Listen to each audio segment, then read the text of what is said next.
नमस्कार, सत श्री अकाल, अस्सलाम वालेकुम मेरे प्यारे बच्चों। स्वागत है आपका आज हमारे थर्ड लेक्चर में। पहले दो लेक्चर्स में हमने जो बात करी थी वो एक रिवीजन सीरीज को लेकर के बात करी थी, जिसमें हमने डिसाइड करा है कि हम आपका पूरा 11th और 12th का सिलेबस आपको अच्छे से कंसेप्चुअली रिवाइज करवाएंगे, क्वेश्चंस के साथ रिवाइज करवाएंगे। तो पहले दो लेक्चर्स में हमने बात करी थी वर्नियर कैलिपर और स्क्रू गेज के ऊपर, और आज unit and dimension class 11th का एक बड़ा ही इंपॉर्टेंट टॉपिक है एरर। आज का जो टॉपिक है वो एरर यानी कि गलती, जो आपने करी है, जो हमने करी है, जो हमारे बड़ों ने करी है, जो हमारे आगे आने वाले छोटे करेंगे। तो आज का जो टॉपिक है वो एरर्स है, गलती है। अब गलती करना वो दिक्कत की बात नहीं, गलती को करके उससे क्या सीखना है वो जरूरी है। गलतियां करो चलेगा, प्रिपरेशन में भी करी ही होंगी, तो गलतियां करना दिक्कत नहीं है, उन गलतियों से क्या सीखना है वही आज इस लेक्चर का एम रहने वाला है। तो चलिए, एरर्स पे अगर मैं इसकी इंपॉर्टेंस की बात करूं तो एक अच्छा खासा इंपॉर्टेंस है इसका, बोथ नीट एंड जेईई में। जैसे भी नीट वालों के लिए बात करूं, अभी 2025 में एक क्वेश्चन आया था, बड़ा सिंपल क्वेश्चन आया था इस एरर से। तो एरर को अच्छे से पढ़ेंगे, इसमें सभी टाइप्स देखेंगे। तो एरर के लेक्चर का आज पहला पार्ट शुरू करते हैं बिना समय को और जाया करे। तो देखो, एरर में एंटर करने से पहले आप लोग अगर पहले पढ़ चुके हैं तो आप जानते होंगे कि एरर में एक अच्छा खासा मैथमेटिकल पार्ट है। उस मैथमेटिकल पार्ट के साथ साथ एरर में एक थ्योरेटिकल पार्ट भी, जिस पर बात कर लेते हैं, बिकॉज इससे क्वेश्चंस बनते हैं। ठीक है, थ्योरी से क्वेश्चन उठा के बना देता है। नीट 2023 में भी बनाया था, हालांकि सिंपल क्वेश्चन था, लेकिन अगर थ्योरी नहीं पता होगी तो सिंपल क्वेश्चन भी खतरनाक बन जाएगा। तो एरर के टाइप्स पे अगर बात करें तो सबसे पहला हमारा जो टाइप है वो है सिस्टमैटिक एरर। जो हमारा पहला टाइप है वो है सिस्टमैटिक एरर। अब देखो, सिस्टमैटिक एरर क्या होता है, ध्यान से समझो।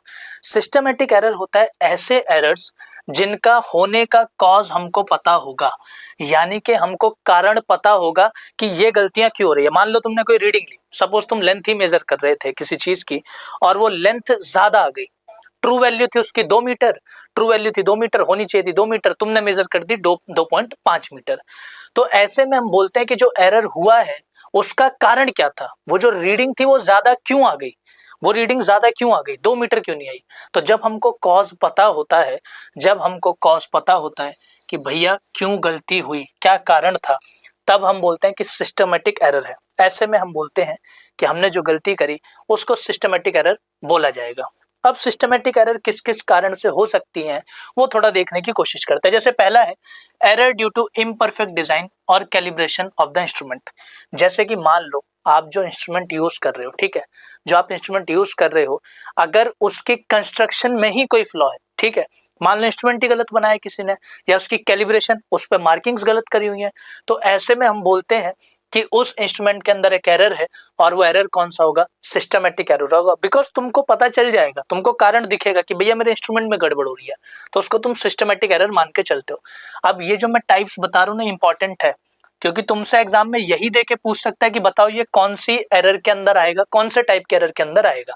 ठीक है, उसके बाद देखो, errors arise due to improper setting of the apparatus, यानी कि एक्सपेरिमेंट करते टाइम जो भी एपरेटस वगैरह तुम सेट करते हो रीडिंग लेने के लिए, उस एपरेटस में हो सकता है तुम गड़बड़ी कर दो। फोन पे बात करते करते सेटिंग कर रहे हो एपरेटस की, उसमें कोई कुछ चीज गलत लगा दो, ठीक, कोई वायर गलत जोड़ दो इलेक्ट्रिसिटी के सेटअप्स में, तो कुछ भी हो सकता है, वो गलती कुछ भी हो सकती है। अल्टीमेटली तुमने सेटअप से रिलेटेड कोई गलती कर दी, सेटअप का सेटिंग गलत कर दिया, तो उस वजह से कोई एरर आएगा, उसको भी तुम सिस्टमेटिक एरर में ही मान के चलते हो।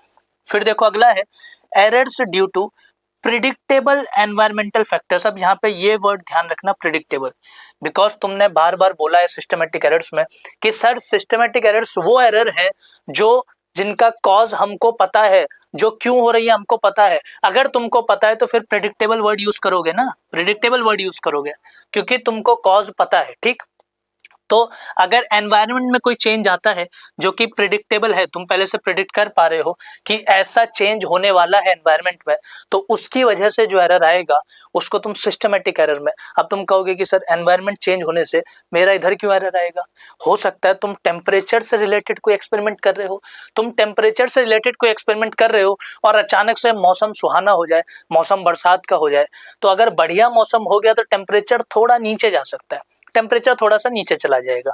तो अब मान लो अगर अचानक बिन मौसम बरसात हो गई, तो उसको तुम बोलोगे कि सर ये तो प्रेडिक्टेबल था नहीं कि अचानक से बारिश हो गई और टेम्परेचर नीचे चला गया, मेरी रीडिंग गलत हो गई, तो उसको तुम सिस्टमेटिक नहीं बोलोगे।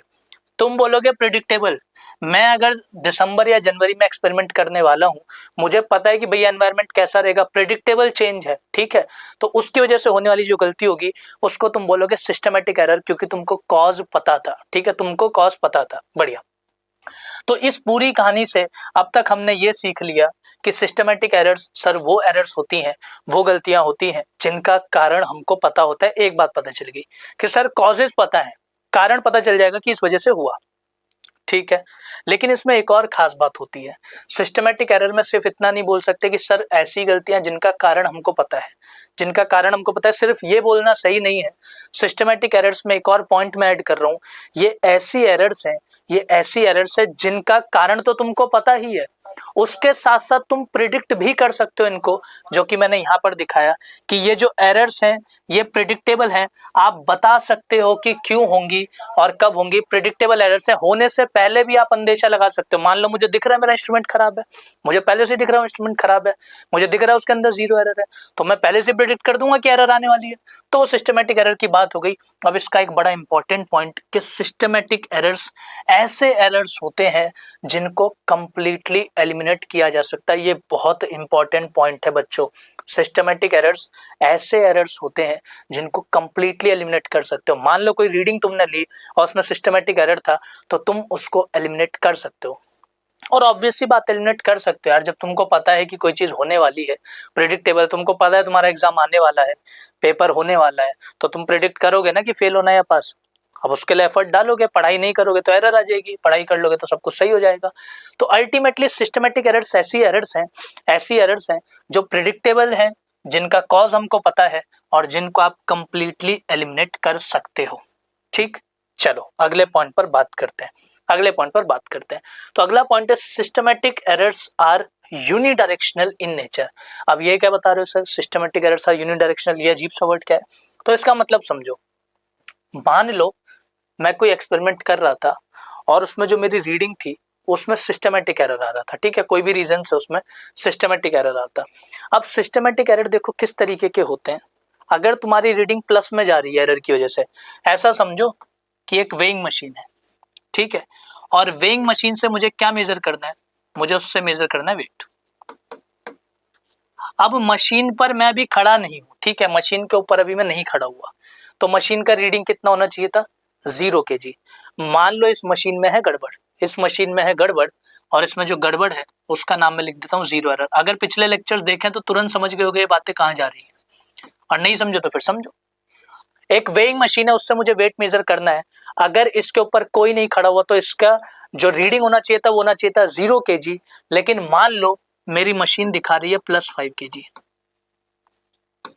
मशीन दिखा रही है +5 kg, मशीन खराब हो चुकी, मशीन में कोई गड़बड़ है, इंस्ट्रूमेंट में कोई गड़बड़ है, वो मुझे +5 kg बिना बात के दिखा रही है। अब तुम सोचो इस मशीन के ऊपर कोई भी इंसान खड़ा होगा, इस मशीन के ऊपर आप किसी भी चीज का वजन नापोगे तो उसमें 5 किलो ज्यादा आएगा, उसमें 5 किलो बढ़ के आएगा, 5 किलो ज्यादा दिखेगा। तो देखो ये एक सिस्टमेटिक एरर थी, तुमको कॉज दिख रहा है, ठीक है, प्रेडिक्टेबल भी है कि 5 किलो ज्यादा आएगा। अब ये यूनिडायरेक्शनल का मतलब क्या है? यूनिडायरेक्शनल का मतलब है कि सर अगर रीडिंग प्लस में जा रही है एरर की वजह से, रीडिंग ज्यादा हो जा रही है एरर की वजह से, तो इस पे जितने भी एक्सपेरिमेंट करोगे अब सब के सब में जो रीडिंग आएगी वो +5 ही आएगी। ऐसा नहीं होगा कि कभी ये इंस्ट्रूमेंट +5 कर देगा, कभी किसी चीज का वजन नापोगे तो -5 कर देगा, -10 कर देगा, ऐसा नहीं होगा। सिस्टमेटिक एरर्स को यूनिडायरेक्शनल इसलिए बोला जाता है कि अगर रीडिंग ज्यादा आ जा रही है एरर की वजह से तो फिर सारे एक्सपेरिमेंट की रीडिंग ज्यादा आएगी, अगर रीडिंग कम आ जा रही है तो फिर सारे एक्सपेरिमेंट की रीडिंग कम आएगी। तो इसलिए बोला गया कि ये यूनिडायरेक्शनल इन नेचर है। अगर जरूरत से ज्यादा रीडिंग दिखा रहा है तो फिर वो सबके लिए ज्यादा दिखाएगा। ऐसा नहीं कि 4 रीडिंग तो प्लस में चली गई, 4 रीडिंग माइनस में चली गई, ऐसा सिस्टमेटिक एरर में नहीं होता है। और ये एक इंपॉर्टेंट पॉइंट है बच्चों। तो अगर इसको हम समराइज करना चाहें सिस्टमेटिक एरर को, तो हम बोलेंगे सर ऐसे एरर जिनका कॉज हमको पता होता है, बहुत बढ़िया। ऐसे एरर जिनको प्रेडिक्ट किया जा सकता है, बहुत बढ़िया। ऐसे एरर जिनको कंप्लीटली एलिमिनेट किया जा सकता है, बहुत अच्छे। और ऐसे एरर जिनको हम यूनिडायरेक्शनल इन नेचर बोलते हैं। तो सारे पॉइंट आई होप कि आपको समझ में आए। अब ये बात समझ में नहीं आई सर कि इसको एलिमिनेट कैसे करेंगे, ये कंप्लीटली एलिमिनेटेड वाली बातचीत आप कहां से इसमें बीच में घुसा रहे हो। तो कंप्लीटली एलिमिनेटेड का देखो क्या चक्कर है, यहाँ पे तुम्हें पता चल गया ना कि ये कितना दिखा रहा है। तुमको इस मशीन में पता चल गया कि ये मशीन सबका वजन 5 किलो ज्यादा दिखाती है, ठीक है। अब मान लो इस मशीन के ऊपर कोई खड़ा हुआ बंदा और उसका वजन इसने दिखाया 70 केजी, इस मशीन ने उस आदमी का वजन दिखाया 70 केजी। तो अब तुमको पता है ना कि ये मशीन क्या करती है, तो 5 किलो ज्यादा दिखाती है। तो तुम कहोगे यार तुम्हारा वजन जो है 70 केजी नहीं है, तुम्हारा एक्चुअल वजन 65 केजी है। कर दिया ना एलिमिनेट।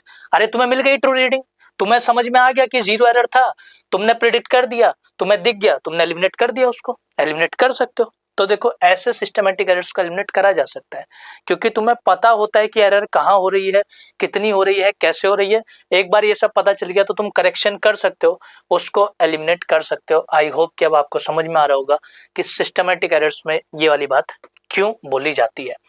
अगर ये सब समझ गए तो फिर चलो चलते हैं अगली स्लाइड की तरफ। अब आ जाओ रैंडम एरर्स पर।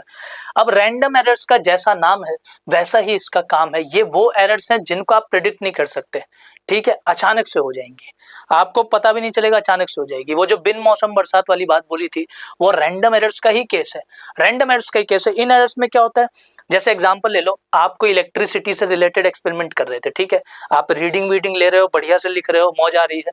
अचानक से क्या हुआ, वोल्टेज की सप्लाई तेज होगी, ठीक है, जो मेन सप्लाई थी वहीं से वोल्टेज बढ़ गया। अब आप तो प्रिडिक्ट कर नहीं सकते थे कि अचानक से सप्लाई क्यों बढ़ेगा, ये तो अनप्रिडिक्टेबल फ्लक्चुएशन हो गया ना।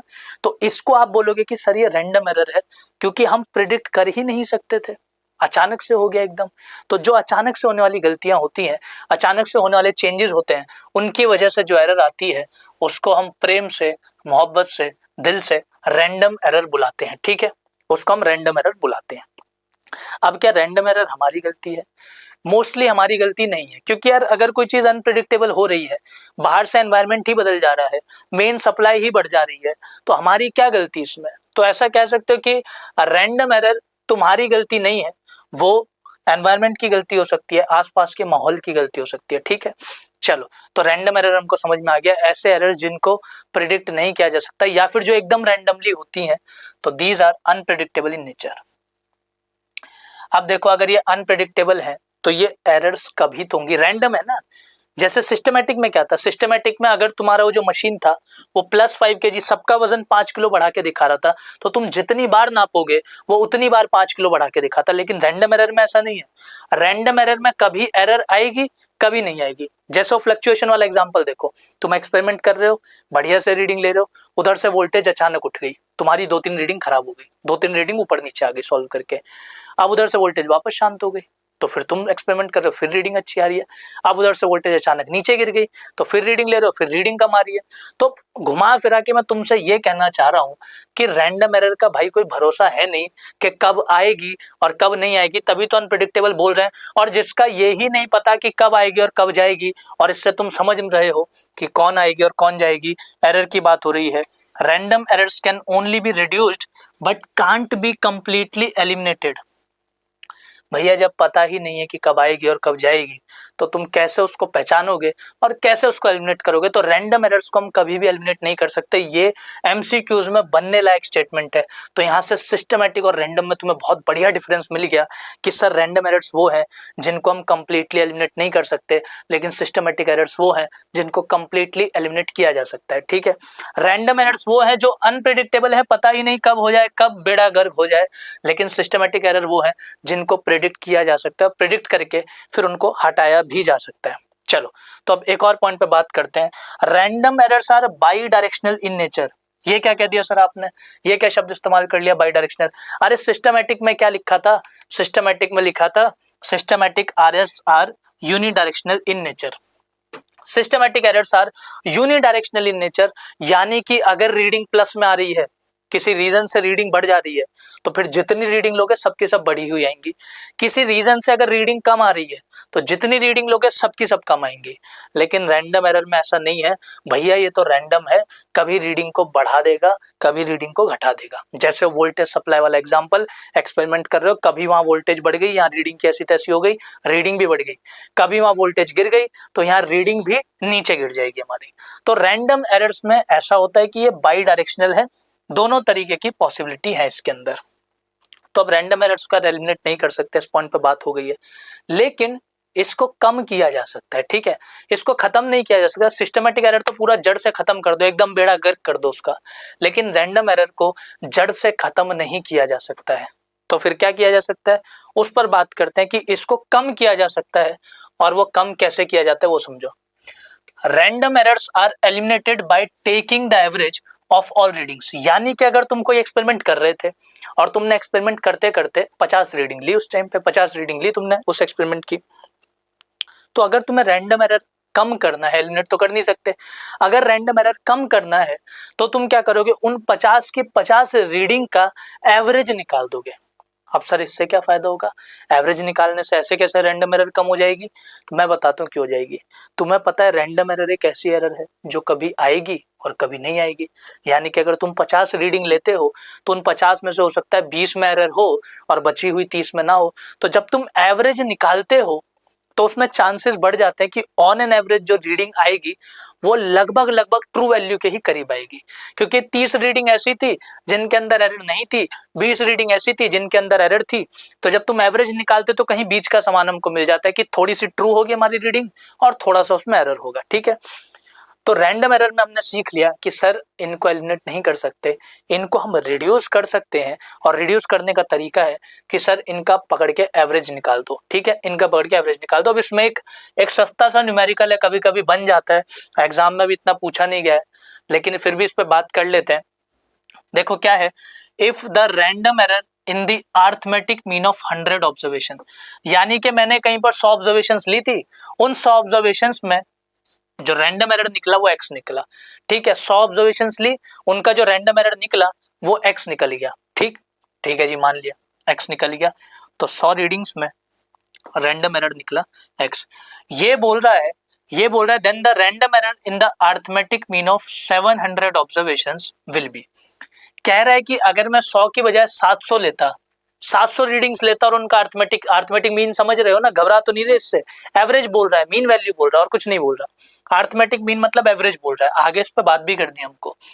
तो ये कह रहा है अगर 100 रीडिंग ली थी, उनके एवरेज में जो एरर आई वो x आई, तो अगर 700 रीडिंग लूंगा तो उनके एवरेज में एरर कितनी आएगी, तो हम कहेंगे यार तुम रीडिंग बढ़ा रहे हो और फिर एवरेज निकाल रहे हो, मतलब कहीं ना कहीं तुम रैंडम एरर को रिड्यूस करने की कोशिश कर रहे हो। तो बस इतना याद रखना, जितना टाइम्स ये चेंज होगा, ये कितना टाइम्स चेंज हुआ, 7 टाइम्स चेंज हुआ है, ये 7 टाइम्स चेंज हुआ है, तो तुम्हारी रैंडम एरर 1/7 टाइम्स चेंज हो जाएगी, ठीक है, कम हो गई। देखो पहले x थी अब x/7 हो गई, पहले x थी अब x/7 हो गई। ये बस तुम याद रखना, यहाँ पर मैंने स्टेटमेंट भी लिख दिया है कि अगर तुम्हारा नंबर ऑफ ऑब्जर्वेशन तुमने n टाइम्स चेंज किया है तो तुम्हारा जो रैंडम एरर है वो 1/n टाइम्स चेंज हो जाएगा। फॉर एग्जाम्पल मान लो 100 ऑब्जर्वेशंस में x एरर थी, तो 500 में कितनी हो जाएगी, जोर से चिल्ला के दम लगा के बोलना, कितना हो जाएगा, सुन रहा हूं मैं, x/5 हो जाएगा, ठीक है, क्योंकि आपने 5 टाइम्स कर दिया ऑब्जर्वेशन, तो रैंडम एरर 1/5 टाइम्स हो जाएगी। ये एक सस्ता सा न्यूमेरिकल है, कभी कभी रैंडम एरर में बन जाता है, कुछ किताबों में दिया हुआ है तो हमने इसका जिक्र कर दिया, ठीक है। तो अब हम समझ गए कि सर सिस्टमेटिक एरर ऐसी एरर है जिनका कॉज पता होता है, जिनको प्रिडिक्ट किया जा सकता है, जिनको कंप्लीटली एलिमिनेट किया जा सकता है, और जो यूनिडायरेक्शनल इन नेचर है, यानी कि रीडिंग अगर प्लस में आ रही है तो प्लस में ही जाती रहेगी, रीडिंग अगर माइनस में जा रही है तो माइनस में ही जाती रहेगी। ये होता है तुम्हारा सिस्टमेटिक एरर। रैंडम एरर वो एरर है जिनका कॉज पता नहीं, कब कहाँ से कैसे प्रिडिक्ट, कब कहाँ से कैसे प्रकट हो जाए हमको नहीं पता, ये अनप्रिडिक्टेबल है, कब आएंगी नहीं पता हमको, और ये बाई डायरेक्शनल भी है, कभी रीडिंग को बढ़ा के चली जाएंगी, कभी रीडिंग को घटा करके चली जाएंगी, ठीक। तो ये हो गई रैंडम एरर्स की बात। रैंडम एरर्स को कंप्लीटली एलिमिनेट नहीं किया जा सकता, लेकिन इनको रिड्यूस किया जा सकता है। कैसे? अपना नंबर ऑफ ऑब्जर्वेशंस बढ़ाओ और एवरेज निकालो, ठीक है, नंबर ऑफ ऑब्जर्वेशंस बढ़ाओ और एवरेज निकालो, उससे आपका रैंडम एरर कम हो सकता है, और उसका लॉजिक भी मैंने शेयर कर दिया ऐसा क्यों होता है। चलिए जी, तो इतनी बातचीत करने के बाद जरा आगे बढ़ा जाए। तो ये कि नीट 2023 में क्वेश्चन आया था, फटाफट से देख के आंसर कर दो तो मेरा दिल खुश हो जाए। बोल रहा है the errors in the measurement which arise due to unpredictable fluctuations, कितना खूबसूरत शब्द इसने इस्तेमाल करा है, वो एरर्स जो अनप्रिडिक्टेबल फ्लक्चुएशन की वजह से होते हैं, टेम्परेचर में करो या वोल्टेज में करो, तो बोल रहा है वो कौन से एरर है।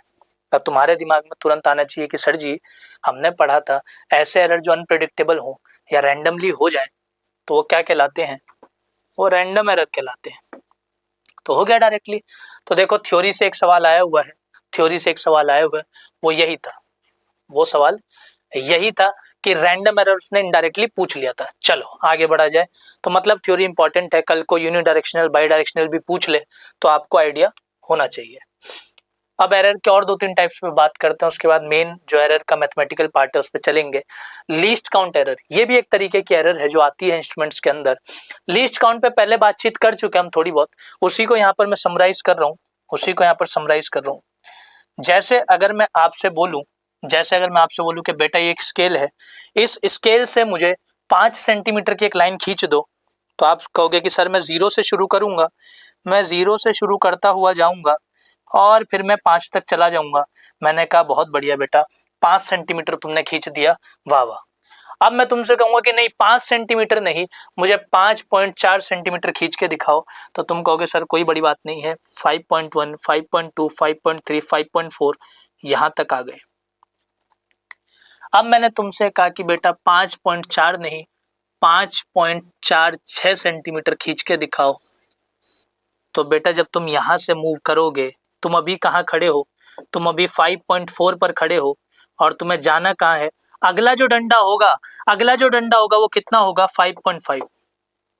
5.46 के लिए तो कोई मार्किंग ही नहीं यार इन दोनों के बीच में।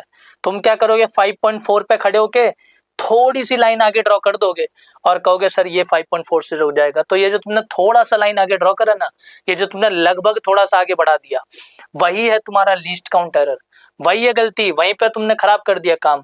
क्योंकि तुम थोड़ा सा आगे बढ़ा रहे हो, कोई अगला बंदा नापेगा वो और थोड़ा सा आगे बढ़ा देगा।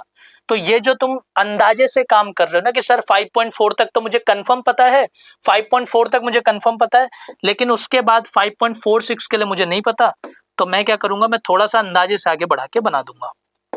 तो देखो जी यहाँ पर क्या करेंगे, ये आ गया 5 तक, ये आ गया 5.4 तक। अब 5.4 से जो अगली रीडिंग है वो अवेलेबल तुम्हारे पास 5.5 ही है, 5.5 ही है। तो देखो दोनों के बीच में कितना गैप है, दोनों के बीच में गैप है 1 मिलीमीटर का। अरे जो एक ये डंडा होता है तुम्हारे उसका नॉर्मल स्केल का, वो 1 मिलीमीटर का होता है, ये जो एक गैप होता है ये 1 मिलीमीटर का होता है। तो तुम कहोगे सर कि मैं इस पे यार कम से कम सिर्फ 1 मिलीमीटर ही जंप कर सकता हूँ, उससे कम नहीं कर सकता। 5.4 के बाद मुझे मजबूरन सर सीधा 5.5 पर ही जाना पड़ेगा, क्योंकि बीच में और कोई मार्किंग नहीं है। और बेटा इसी को बोलते हैं लीस्ट काउंट, ठीक है, ये जो हरकत हुई ना इसी को लीस्ट काउंट बोलते हैं। तो तुम्हारी रीडिंग में गलती तो आएगी। अब अगर कोई तुमसे ये रीडिंग करवाता तो गलती तो आ जाती, क्योंकि तुम 5.4 तक तो श्योर थे, स्केल में कहां पर है 5.4, ये रहा। लेकिन तुम स्केल में श्योर नहीं हो कि ये 0.06 वाला जो पोर्शन है ये कहां पर मिलेगा, तुम इसके लिए श्योर ही नहीं हो, तो इसकी वजह से एरर आएगा, ठीक है। तो अब लीस्ट काउंट वर्ड पर पहले बात कर चुके हैं। तुम्हारा इंस्ट्रूमेंट जो सबसे छोटी वैल्यू मेजर कर सकता है उसी को प्रेम मोहब्बत से हम लोग लीस्ट काउंट बुलाते हैं। तो अगर तुम इस स्केल को देखोगे तो इसका जो छोटा सा सबसे छोटा रीडिंग क्या ले सकता है, ये सबसे छोटा रीडिंग ले सकता है ये 1 मिलीमीटर का। और आप इसी को बोलोगे कि सर यही 1 मिलीमीटर मेरा क्या है, यही 1 मिलीमीटर मेरा लीस्ट काउंट है, इसी को आप लीस्ट काउंट बोलोगे। तो आई थिंक कुछ कुछ आपको फील आ रहा है कि लीस्ट काउंट एरर क्या होती है, कैसे आती है, और लीस्ट काउंट क्या होता है उसका भी कुछ कुछ फील आ रहा है। और इस पर पहले भी बात कर चुके हैं हम, अच्छी खासी बात करी हमने वर्नियर कैलिपर के स्टार्टिंग में लीस्ट काउंट को लेकर के। चलो फिर आगे बढ़ते हैं। ये कुछ लीस्ट काउंट की जनरल वैल्यूज हैं, कुछ और भी हो सकते हैं लेकिन इन जनरल यही होता है। मीटर स्केल का लीस्ट काउंट कुछ ऐसा दिखता है, ये वैल्यूज पे एक नजर डाल लेना, एग्जाम में पूछी जाती हैं। तो तुम देख पा रहे हो इसमें ये जो वैल्यूज लिखी हुई है मैंने, मीटर स्केल को देखो, मीटर स्केल सबसे छोटी वैल्यू कितनी नाप सकता है, मीटर स्केल सबसे छोटी वैल्यू जो नाप सकता है वो 1 मिलीमीटर है। फिर वर्नियर कैलिपर को देखो, वर्नियर कैलिपर 0.1 मिलीमीटर इतना छोटा रीडिंग नाप सकता है, और स्क्रू गेज ने तो गजब ही ढा दी है, 0.01 मिलीमीटर, 0.01 मिलीमीटर इतना छोटा वैल्यू स्क्रू गेज मेजर कर सकता है। तो समझ रहे हो लीस्ट काउंट का क्या क्या मीनिंग है, कैसे कैसे मीनिंग है। चलो बहुत बढ़िया, अगर नहीं समझ में आया तो कमेंट बॉक्स में पूछो, बिल्कुल रिप्लाई करूंगा और इस पर चर्चा करेंगे। आई होप कि तुम्हें लीस्ट काउंट का थोड़ा थोड़ा फील आ रहा है। वैसे तो मैं स्टेटमेंट बता के आगे जा सकता था, but I want you to feel it कि लीस्ट काउंट है क्या और इसकी वजह से गलती क्यों आती है। तो अगर कोई मुझे मीटर स्केल देके कहेगा कि सर 5.46 नाप दो, तो मैं कहूँगा यार मेरा जो स्केल है वो 0.1 सेंटीमीटर तक ही जा सकता है, उसके बाद तो ये गलतियां करेगा। तो इसके लिए तुम क्या यूज करोगे? अब ऐसे सवाल बनते हैं, ऐसे सवाल बनते हैं मेरे लाडलो। अगर मैंने तुमको बोला कि 5.46 नापना है तो कौन से वाला इंस्ट्रूमेंट सबसे बढ़िया रहेगा, बात बन जाएगी एक बार में। आप कहोगे सर मीटर स्केल पे नहीं बनेगी, 0.1 सेंटीमीटर पे इसका बेड़ा गर्क हो जाएगा। वर्नियर कैलिपर सर ले सकते हो, वर्नियर कैलिपर 0.01 तक जाता है, तो मतलब वर्नियर कैलिपर इसके लिए सही रहेगा। अगर मुझे 5.467 सेंटीमीटर चाहिए होता तब कौन सा इंस्ट्रूमेंट उठाते?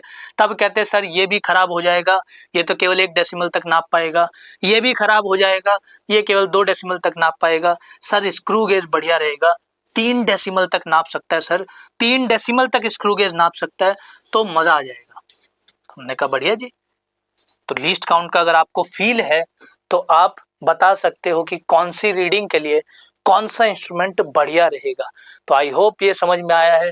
तो और बोर नहीं करता हूं, अगली स्लाइड पर चलते हैं। Zero error. अब जीरो एरर पे अच्छी खासी बात हमने वर्नियर कैलिपर में भी करी थी, स्क्रू गेज में भी करी थी, आज भी थोड़ा सा वो वेइंग मशीन का एग्जांपल दिया तो वहां पर भी चर्चा करी।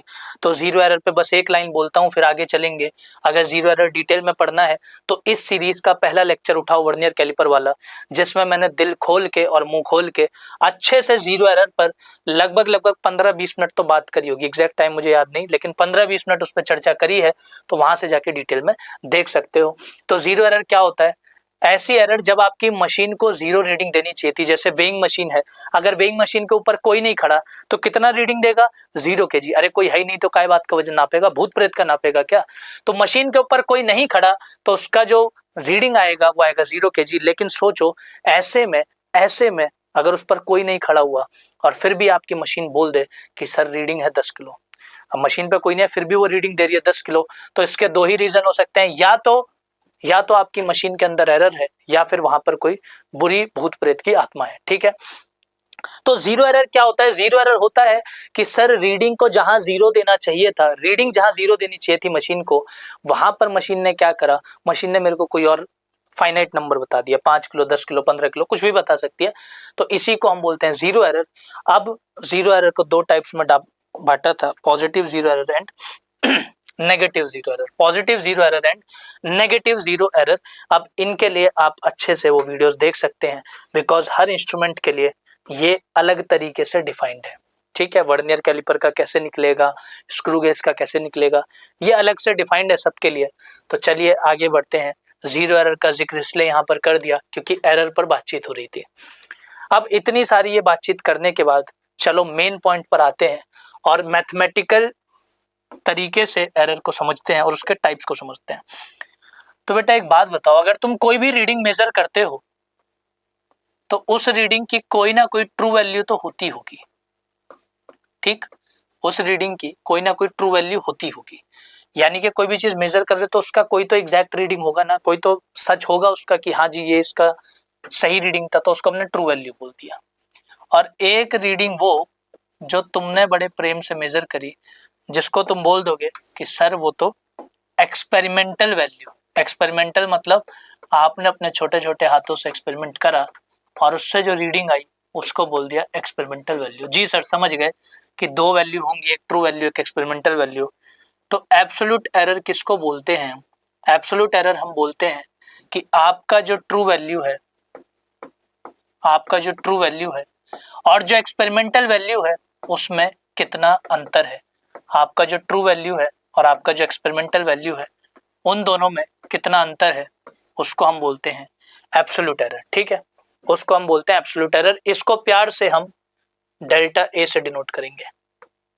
अब ये डेल्टा के साथ ए के साथ बी भी हो सकता है, एक्स हो सकता है, वाई हो सकता है, जेड हो सकता है, डेल्टा बी डेल्टा सी कुछ भी बोल सकते हैं। ए में एब्सोल्यूट एरर अगर आपको डिनोट करनी है तो आप बोलोगे डेल्टा ए। ठीक है जी, समझ गए। अब रिलेटिव एरर पे आते हैं। रिलेटिव एरर क्या होता है? रिलेटिव एरर होता है डेल्टा ए अपॉन ए की ट्रू वैल्यू, इसको आप रिलेटिव एरर बोलते हो। यानी कि आप इसको ऐसे भी बोल सकते हो, एब्सोल्यूट एरर डिवाइडेड बाय ए का ट्रू वैल्यू। ये हो गया तुम्हारा रिलेटिव एरर। अब परसेंटेज अगर निकालना है तो उसके लिए डेल्टा ए का ट्रू वैल्यू इंटू 100। इसको तुम प्यार से ये भी बोल सकते हो relative error into 100, relative error into 100, relative error into 100। अरे देखो ना, delta A upon A true किसको बोल रहे हो, delta A upon A true किसको बोल रहे हो, रिलेटिव को ही तो बोल रहे हो। तो रिलेटिव में 100 मल्टीप्लाई कर दो, परसेंटेज एरर बन जाएगा। ये सर फॉर्मूला तुमको चलो समझ में आ गए, लेकिन इनको थोड़ा सा और अच्छे से समझा दोगे तो मजा आ जाएगा। तो चलो उनको थोड़ा और अच्छे से समझते हैं। एब्सोल्यूट एरर पर हम कभी कभी मॉड भी लगा देते हैं ताकि हमको जो एरर मिले वो पॉजिटिव में मिले। चलो इधर देखो, ये आपकी एक रॉड है और इस रॉड की जो ट्रू लेंथ है मान लो वो 2 मीटर है। इस रॉड की जो ट्रू लेंथ है मान लो वो 2 मीटर है। अब आपने एक्सपेरिमेंट करा, ट्रू वैल्यू हमको पता है जी 2 मीटर है मान लो। अब आपने एक्सपेरिमेंट करा और एक्सपेरिमेंट करके आपने जब इसकी लेंथ नापी तो आपने लेंथ नाप के बोल दिया कि सर मेरा तो आ रहा है, मेरा तो सर सॉल्व करके आ रहा है 2.5 मीटर आ रहा है। ट्रू वैल्यू थी 2 मीटर, आपने एक्सपेरिमेंट करा, एक्सपेरिमेंट करके आपकी वैल्यू आ रही है 2.5 मीटर। तो अब देखो ये एरर्स कैसे कैसे होंगे, ठीक है, ये एरर्स कैसे कैसे होंगे। तो पहले आप एब्सोल्यूट एरर बताओगे, true value minus experimental value 2 होनी चाहिए थी, आपकी कितनी हो गई 2.5। तो दोनों का डिफरेंस कितना आएगा 0.5। मैं सिर्फ पॉजिटिव ले रहा हूँ, मैं सिर्फ पॉजिटिव वैल्यू ले रहा हूँ। अभी बताया कि कभी कभी हम एब्सोल्यूट एरर्स को सिर्फ पॉजिटिव में ही कंसीडर करना चाहते हैं। इस पे आगे भी बात होगी कि एरर्स को नेगेटिव क्यों नहीं लिखते हम लोग, ठीक है, इस पे आगे बात करूंगा मैं। तो देखो एब्सोल्यूट एरर निकाल रहा था, true value minus experimental value करा, true value minus experimental value करा, माइनस 0.5 आया, माइनस को इग्नोर करा, सिर्फ पॉजिटिव वैल्यू ले ली 0.5। अब रिलेटिव एरर कैसे निकलेगा, रिलेटिव एरर निकलेगा डेल्टा ए जो कि तुम्हारा 0.5 divided by true value, true value जो कि है तुम्हारी 2, ये हो गया तुम्हारा रिलेटिव एरर, ठीक है, ये हो गया तुम्हारा रिलेटिव एरर जो कि आ जाएगा 0.25 रिलेटिव एरर मिल गया हमको। अब रिलेटिव है तो परसेंटेज चाहिए, तो क्या करोगे, रिलेटिव एरर 0.25 इंटू 100 कर दो, तो ये आ गया तुम्हारा परसेंटेज एरर विच इज 25%। बोलो समझे मेरे प्यारे बच्चों, थोड़ा बोरिंग हो रहा है mathematical part, I know theory boring होनी चाहिए थी, लेकिन यहाँ मैथमेटिक्स बोरिंग हो रही है, इसके लिए मैं पूरी अपनी गलती मानता हूँ। तो चलो समझते हैं कि हमारे पास कहीं पर भी जब एक्सपेरिमेंट करेंगे तो हम दो तरीके की वैल्यू समझ सकते हैं, एक एक्सपेरिमेंटल वैल्यू जो हमने करी, एक ट्रू वैल्यू जो सत्य होगा, जो सही बात होगी, जो एकदम करेक्ट रीडिंग होगी, उसको तुम ट्रू वैल्यू बोल रहे हो। बढ़िया। एब्सोल्यूट एरर निकालना है तो क्या करना है, true value minus experimental value कर दो और पॉजिटिव में आंसर ले लो, ठीक है, पॉजिटिव में ले लो, नेगेटिव को अवॉइड कर सकते हो। फिर रिलेटिव एरर निकालना है तो क्या करना है, एब्सोल्यूट एरर को जब ट्रू वैल्यू से डिवाइड करोगे तो रिलेटिव एरर मिलेगा, ठीक है सर समझ गए। परसेंटेज एरर कैसे निकलेगा, रिलेटिव एरर में ही 100 मल्टीप्लाई कर देना, परसेंटेज एरर निकल जाएगा। बोलो समझ गए इतनी कहानी, ठीक है, बहुत बढ़िया। तो ये फॉर्मूले आपको पता होने चाहिए, ये फॉर्मूले आपको पता होने चाहिए। अब इस पे आगे बात करते हैं, ठीक है, अभी न्यूमेरिकल्स भी करेंगे जो भी आपके जेईई वगैरह में आए हैं, इस पे आगे बात करते हैं। तो अब कभी कभी क्या होगा, आप जब क्वेश्चंस वगैरह पढ़ोगे या कोई टेक्स्ट बुक रीड करोगे तो उसमें एब्सोल्यूट एरर की जगह लिखा होगा mean absolute error, relative error की जगह मीन रिलेटिव एरर। बहुत सारी रीडिंग्स होंगी, बहुत सारी रीडिंग्स होंगी, उनमें बोल देगा कि इसमें बताओ जी मीन एब्सोल्यूट कितना है, मीन रिलेटिव कितना है, मीन परसेंटेज कितना है। जो मीन वर्ड आ रहा है ना, ये मीन बड़ा कमीन है।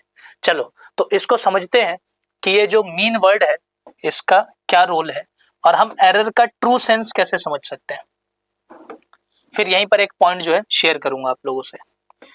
तो मान लो हम कोई एक्सपेरिमेंट कर रहे थे, कोई एक्सपेरिमेंट हम कर रहे थे और उस एक्सपेरिमेंट की जो रीडिंग थी x1 x2 x3 x4 x5 और ऐसे चलती चली जा रही थी xn तक। तुमने कोई एक्सपेरिमेंट करा जिसमें रीडिंग निकाल रहे थे, रीडिंग कुछ इस प्रकार आई x1 x2 x3 x4 x5। तो देखो क्या कहेंगे, अब पहले आप हर रीडिंग में एब्सोल्यूट एरर निकालना चाहोगे, तो मैं क्या कर रहा हूं, यहां पर हर रीडिंग में एब्सोल्यूट एरर निकाल रहा हूं। बस प्रोसेस समझो ध्यान से, इसको रटना नहीं है, बस प्रोसेस को समझो कि यहां पर क्या हो रहा है। Absolute error in each reading, absolute error in each reading. अब ध्यान से समझो कि मैं यहां पर क्या करने की कोशिश कर रहा हूं। तो मैं क्या कह रहा हूं बच्चों, मेरे पास बहुत सारी रीडिंग आई, मैंने एक एक्सपेरिमेंट की 10 रीडिंग निकाल दी। अब मैं कह रहा हूं कि हर रीडिंग में कितना एब्सोल्यूट एरर है वो। तो आप कहोगे सर एब्सोल्यूट एरर तो ये होता है formula, true value minus experimental value, मेरे पास तो है ही नहीं, मेरे पास तो एक्सपेरिमेंटल वैल्यू है ही नहीं, मैं क्या करूं? चलो बताते हैं क्या करो। तो कभी कभी ऐसी सिचुएशन होगी बच्चों जब आपके पास ट्रू वैल्यू होगी ही नहीं, जब आपके पास ट्रू वैल्यू होगी नहीं। यहाँ पे एक्सपेरिमेंटल वैल्यू तो है x1 x2 x3 x4 x5 सब कुछ है, लेकिन आपके पास ट्रू वैल्यू होगी नहीं। ऐसे में हम क्या करते हैं, ऐसे में समझो हम क्या करते हैं, हम ट्रू वैल्यू को कभी कभी मीन वैल्यू भी ले लेते हैं। ध्यान से समझना, कंफ्यूजिंग पॉइंट है, बच्चों को कंफ्यूज करता है। अगर रट्टा मार लोगे तो कोई दिक्कत नहीं है वैसे, लेकिन फिर भी समझ लोगे तो बढ़िया रहेगा। तो कभी कभी जब हमारे पास ट्रू वैल्यू नहीं होती, यहाँ पर नहीं है ना, कहाँ है ट्रू वैल्यू, दे ही नहीं रखी। तो जब आपके पास ट्रू वैल्यू होगी ही नहीं तो आप एब्सोल्यूट एरर कैसे बताओगे, एब्सोल्यूट एरर कैसे बताओगे? तो आप कहोगे सर एक काम करते हैं, ट्रू वैल्यू नहीं है उसकी जगह मीन वैल्यू ले लेते हैं, ट्रू वैल्यू नहीं है उसकी जगह मीन वैल्यू ले लेते हैं। मीन वैल्यू लेने का मतलब समझ रहे हो क्या होगा, कि आप x1 plus x2 plus x3 ये जितनी भी आपकी रीडिंग्स थी इन सब का आप मीन निकाल रहे हो, यानी कि इन सब का आप एवरेज निकाल रहे हो। आपने एवरेज निकाल दिया सबका, भाई sum of all observations divided by total number of observations. तो आपने ये जो निकाला, इनका जो मीन निकाला, इसी को हम एक्सएम बोल रहे हैं। और मेरे प्यारे बच्चों इसी एक्सएम को आप कभी कभी ट्रू वैल्यू ले सकते हो, ठीक है, इसको आप ट्रू वैल्यू ले सकते हो। तो जब आपके पास ट्रू वैल्यू नहीं होगी तो आप क्या करोगे, सारी ऑब्जर्वेशंस का मीन निकाल दोगे, एवरेज निकाल दोगे और उसी को बोल दोगे कि सर वो मेरी ट्रू वैल्यू है। तो अब हम बात कर सकते हैं, absolute error in each reading में। तो अब तुम क्या कहोगे, सर मैं इसमें रीडिंग में एरर बता सकता हूँ, ये थी x1 माइनस एक्सएम, ठीक है, experimental value minus true value, experimental value minus true value, ये आ जाएगा डेल्टा x1। ध्यान से समझो क्या करा, x1 में से ट्रू वैल्यू घटा दी, x1 रीडिंग में से ट्रू वैल्यू घटा दी तो मुझे एब्सोल्यूट एरर मिल जाएगा। ये एक्सपेरिमेंटल रीडिंग थी, ये ट्रू वैल्यू थी, सब्ट्रैक्ट करा तो एब्सोल्यूट एरर मिल गया x1 रीडिंग में, ठीक है। अब ये मत कहना कि सर आपने यहाँ पर लिखा हुआ है ट्रू वैल्यू माइनस एक्सपेरिमेंटल और यहाँ पे आप घटा रहे हो एक्सपेरिमेंटल माइनस ट्रू। अब मैंने बोला कि जब तुम्हें नेगेटिव इग्नोर करना ही है तो इसमें से इसको घटाओ या फिर इसमें से इसको, क्या फर्क पड़ रहा है, ठीक है। एक्सपेरिमेंटल में से ट्रू को घटाओ या ट्रू को एक्सपेरिमेंटल में से, कोई फर्क नहीं पड़ेगा जब आपने आंसर पॉजिटिव वाली कंसीडर करना है। तो चाहो तो यहाँ पे मॉड भी लगा सकते हो दिल को खुश करने के लिए। तो ये x1 रीडिंग में एब्सोल्यूट एरर हो गया। फिर x2 माइनस एक्सएम, ये मैं रीडिंग 2 में एरर निकाल रहा हूँ, वो आ गया डेल्टा x2। फिर x3 माइनस एक्सएम, ये मैं रीडिंग 3 में एरर निकाल रहा हूँ। बेटा ये प्रोसेस समझ लेना, ये प्रोसेस जरूरी है, एग्जाम में इस पर बेस्ड क्वेश्चंस आए हैं। सीधा 4-5 रीडिंग देके बोल दिया ये वाला एरर बताओ, वो वाला एरर बताओ, तो फंस गए, क्योंकि सब लोग ढूंढते रह गए कि सर ट्रू वैल्यू तो है ही नहीं, हम करेंगे कैसे। तो ट्रू वैल्यू नहीं थी, पहला तुमने सीख लिया कि अगर तुम्हें 8-10 रीडिंग देके बोले सीधा कि एरर निकालो तो तुम कहोगे ट्रू वैल्यू नहीं है, कोई बात नहीं, मैं सबका एवरेज निकालूंगा, जो मीन आएगा उसी को अपना ट्रू वैल्यू मानूंगा पूरे दिल से, मान लिया। अब हम एक एक रीडिंग में एरर निकाल रहे हैं, x1 में इतनी थी, x2 में इतनी थी, x3 में इतनी थी, और ऐसे ही करते करते हम पहुंच जाएंगे कि xn में एरर डेल्टा xn थी, ठीक है जी। सबका करते करते ऐसे हम पहुंच गए delta x1 delta x2 delta x3, ऐसे करते करते xn रीडिंग तक हमने सबका एरर निकाल लिया, इन सबका एरर निकल गया। अब देखो, आप समझो कि मैं यहाँ पे क्या कर रहा हूँ। ये डेल्टा x1 क्या था, एब्सोल्यूट एरर इन x1, ये डेल्टा x2 क्या था, एब्सोल्यूट एरर इन x2, ये एब्सोल्यूट एरर इन x3, ऐसे ही चलते जाओगे एब्सोल्यूट एरर इन xn। तो मैं देखो क्या कर रहा हूं, ये सभी एब्सोल्यूट एरर्स हैं। अगर मैं तुमसे बोलूं कि मुझे चाहिए मीन एब्सोल्यूट एरर, ध्यान से समझना, अगर मैं तुमसे बोलूं कि मुझे चाहिए मीन एब्सोल्यूट एरर, तो मीन का मतलब क्या है भैया, मीन का मतलब है एवरेज निकाल दो, यानी कि जितने भी एब्सोल्यूट एरर्स निकाले, जितने भी एब्सोल्यूट एरर्स हैं उन सभी का पूरे प्रेम के साथ, उन सभी का पूरे प्रेम के साथ एवरेज निकाल डालो, उन सभी का पूरे प्रेम के साथ एवरेज निकाल डालो। तो देखो मैंने सभी एब्सोल्यूट एरर्स का एवरेज कर दिया, उनका मीन कर दिया, और इसी को तुमने प्यार से बोला मीन एब्सोल्यूट एरर, इसी को तुमने प्यार से बोला मीन एब्सोल्यूट एरर। तो आई होप कि अब तुम्हें थोड़ा थोड़ा फील आ रहा है कि ये मीन एब्सोल्यूट एरर क्या होती है, ये मीन एब्सोल्यूट एरर क्या होती है। तो तुमने क्या करा, तुम्हारे पास कुछ ऑब्जर्वेशंस थी, उनमें तुम्हें एरर बताना था, तुमने पहले ट्रू वैल्यू को ढूंढा, नहीं थी तो तुमने सबका एवरेज निकाल दिया, उसी एवरेज को तुमने अपना ट्रू वैल्यू कंसीडर करा, बहुत बढ़िया, पार्ट 1 डन।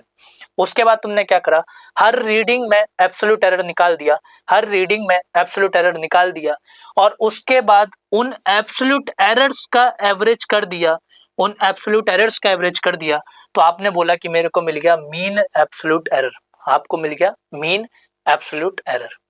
अब इतनी कहानी सर क्यों बता रहे हो, इतनी कहानी क्यों बता रहे हो, इसका क्या यूज है, तो अब समझो।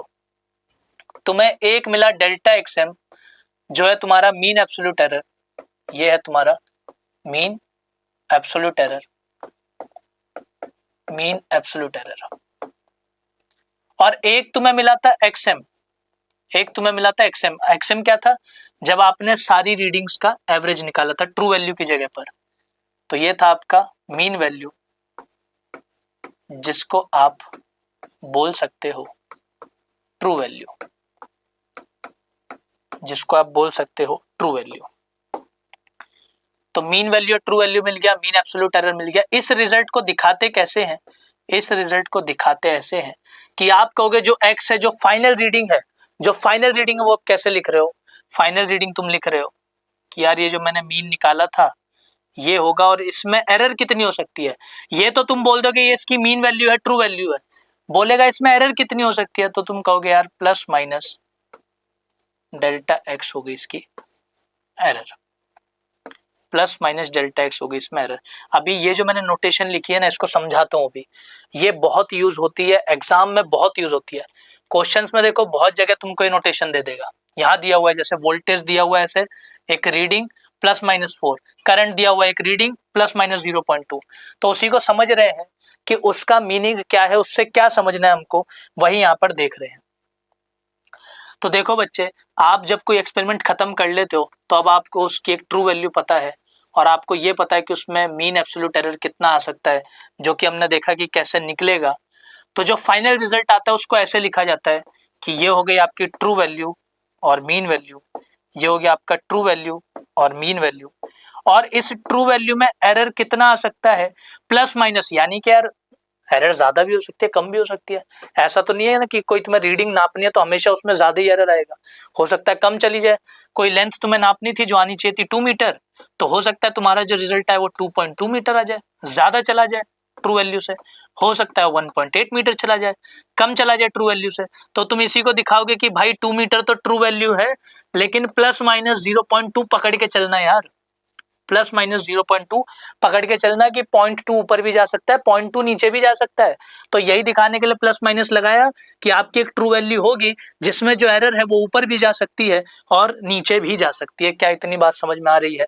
अगर कंफ्यूजिंग लग रहा है तो थोड़ा समय लो चीजें एब्जॉर्ब करने के लिए, टॉपिक अपने आप में ऐसा ही है, ठीक, थोड़ा समय लो एब्जॉर्ब करने के लिए। दोबारा एक्सप्लेन करता हूँ, तुमने सारी रीडिंग्स जो लिखी हुई थी, उसने कहा मुझे इसमें एरर बताओ, तो आपने कहा एक काम करते हैं सर, मेरे पास तो सिर्फ रीडिंग्स थी, मेरे पास तो ट्रू वैल्यू भी नहीं है कंपेयर करने के लिए, मैं क्या करूँ? तो हमने बताया कि बेटा ऐसा करो कि इन सब का एवरेज निकाल लो, और जो एवरेज आएगा वही तुम्हारा ट्रू वैल्यू है, वही तुम्हारा मीन वैल्यू है, उसी को अपना दिल से ट्रू वैल्यू मान के चलना। ठीक है सर, हो गया, ट्रू वैल्यू का अरेंजमेंट हो गया, अब क्या करूँ?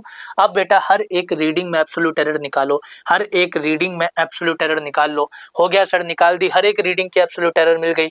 उन सब का जब एवरेज कर दोगे तो फिर निकलता है मीन एब्सोल्यूट एरर। उन सब का जब एवरेज कर दोगे तो निकलेगा मीन एब्सोल्यूट एरर। किनका एवरेज? सभी एब्सोल्यूट एरर्स का जब एवरेज कर दोगे तो निकलेगा मीन एब्सोल्यूट एरर। ठीक है सर, समझ गए। तो मेरे पास अब ट्रू वैल्यू आ गया सर, मैंने सबका एवरेज निकाल दिया। मेरे पास मीन एब्सोल्यूट एरर आ गया सर, मैंने सारे एब्सोल्यूट एरर्स का एवरेज निकाल दिया। अब मैं इन दोनों का क्या करूं? तो तुम्हें अपना फाइनल रिजल्ट ऐसे लिखना है कि true value plus minus delta XM. तो इसमें जो डेल्टा एक्सएम हो गया वो हो गया तुम्हारा मीन एब्सोल्यूट एरर, वो हो गया तुम्हारा मीन एब्सोल्यूट एरर। चलो, उसका एग्जाम्पल फिर वहां दे दिया कि कोई लेंथ तुम मेजर करोगे 2 मीटर की, तो हो सकता है कि तुम्हारे से जो गलती हो तुम मेजर कर दो 2.2 मीटर, या हो सकता है तुम मेजर कर दो 1.8 मीटर। इसी बात को तुम ऐसे कहोगे कि ट्रू वैल्यू 2 मीटर थी, या तो वो प्लस 0.2 जा सकती है। दोनों में गैप कितना है भैया? 0.2 का ही तो है, और इसमें गैप कितना है? इसमें तो 0.2 का ही है। तो तुम बोल सकते हो कि सर वो ऊपर भी जा सकती है 0.2, और सर वो नीचे भी जा सकती है 0.2। तो एक ही चीज़ बच्चे 2 बार समझाई। आई होप कि समझ में आ गया हो, और अगर नहीं समझ में आया तो कमेंट बॉक्स में लेट मी नो, ताकि मैं अगले लेक्चर में उस चीज़ को और एक्सटेंड कर सकूं और उसको और बेहतर तरीके से समझाने की कोशिश कर सकूं। ठीक है, फीडबैक इज इंपॉर्टेंट, तो उस पर काम करिए। और अगर नहीं समझ में आया तो लेट मी नो क्या पोर्शन नहीं समझ में आया, so that I can create a separate video on that. ठीक है, चलो जी आगे बढ़ते हैं अब अगली कहानी पर। अब एरर्स में सबसे इंपॉर्टेंट पार्ट पर एंटर कर रहे हैं, सबसे इंपॉर्टेंट, सबसे खतरनाक, सबसे जरूरी, which is propagation of error. ठीक है, अच्छा पीछे वाले टॉपिक में एक बात और कर लेते हैं। अगर तुम्हें एक बार ये मिल गया, ठीक है, किसी रीडिंग का अगर तुम्हारे पास ये है, तो बेटा तुम्हारे पास उस रीडिंग का अब सब कुछ है। कैसे मैं ये चीज बोल रहा हूं, मान लो मैं तुमसे बोलता कि एक्स में मेरे को बताओ रिलेटिव एरर कितना है, तो तुम क्या कहते, रिलेटिव एरर तो मैं भी निकाल दूंगा। इस रीडिंग को देख के तुम समझ जाओगे, इस रीडिंग को देख के तुम समझ जाओगे कि अरे इसमें तो ये वाला पार्ट एब्सोल्यूट एरर होता है, मीन एब्सोल्यूट एरर। तो रिलेटिव एरर क्या होता था, mean absolute error divided by true value. अरे यही तो फॉर्मूला पढ़ा था अभी रिलेटिव का, कहाँ चला गया, ये रहा relative, absolute error by true value. ठीक है, तो अब यहाँ पे मल्टीपल रीडिंग्स थी, तो mean absolute error bye mean value, तो रिलेटिव एरर निकल गया। रिलेटिव एरर में जब 100 मल्टीप्लाई कर दोगे तो तुम्हारा परसेंटेज एरर आ जाएगा, परसेंटेज एरर आ जाएगा। तो घुमा फिरा के सर हम समझ गए कि अगर ऐसा कुछ दिखेगा तो उसको पकड़ के हम उसमें से रिलेटिव एरर निचोड़ लेंगे, उसमें से परसेंटेज एरर निचोड़ लेंगे, उसका एब्सोल्यूट एरर समझ जाएंगे, उसका ट्रू वैल्यू समझ जाएंगे, बोलो स्वाहा। तो इसको जरा यहाँ पर एक बार समझ के देखते हैं। मान लो जैसे इसने यहाँ पे वोल्टेज लिखा हुआ है, जैसे इसने यहाँ पे, ये क्वेश्चन नहीं करना है, अभी करवाऊंगा थोड़ी देर में। जैसे यहाँ पे वोल्टेज लिखा हुआ है, तो इस वोल्टेज का ट्रू वैल्यू कितना होगा, तुम कहोगे सर ये +-4 वाला जो हिस्सा होता है ये तो सर एब्सोल्यूट एरर है, ये तो सर एब्सोल्यूट एरर है इसमें, और ये 200 क्या है सर, ये तो इसका ट्रू वैल्यू है। तो अब भैया ट्रू वैल्यू मिल गया, एब्सोल्यूट एरर मिल गया, अब जो मांगे दे दो इसको, जो मांगे वो पकड़ा दो।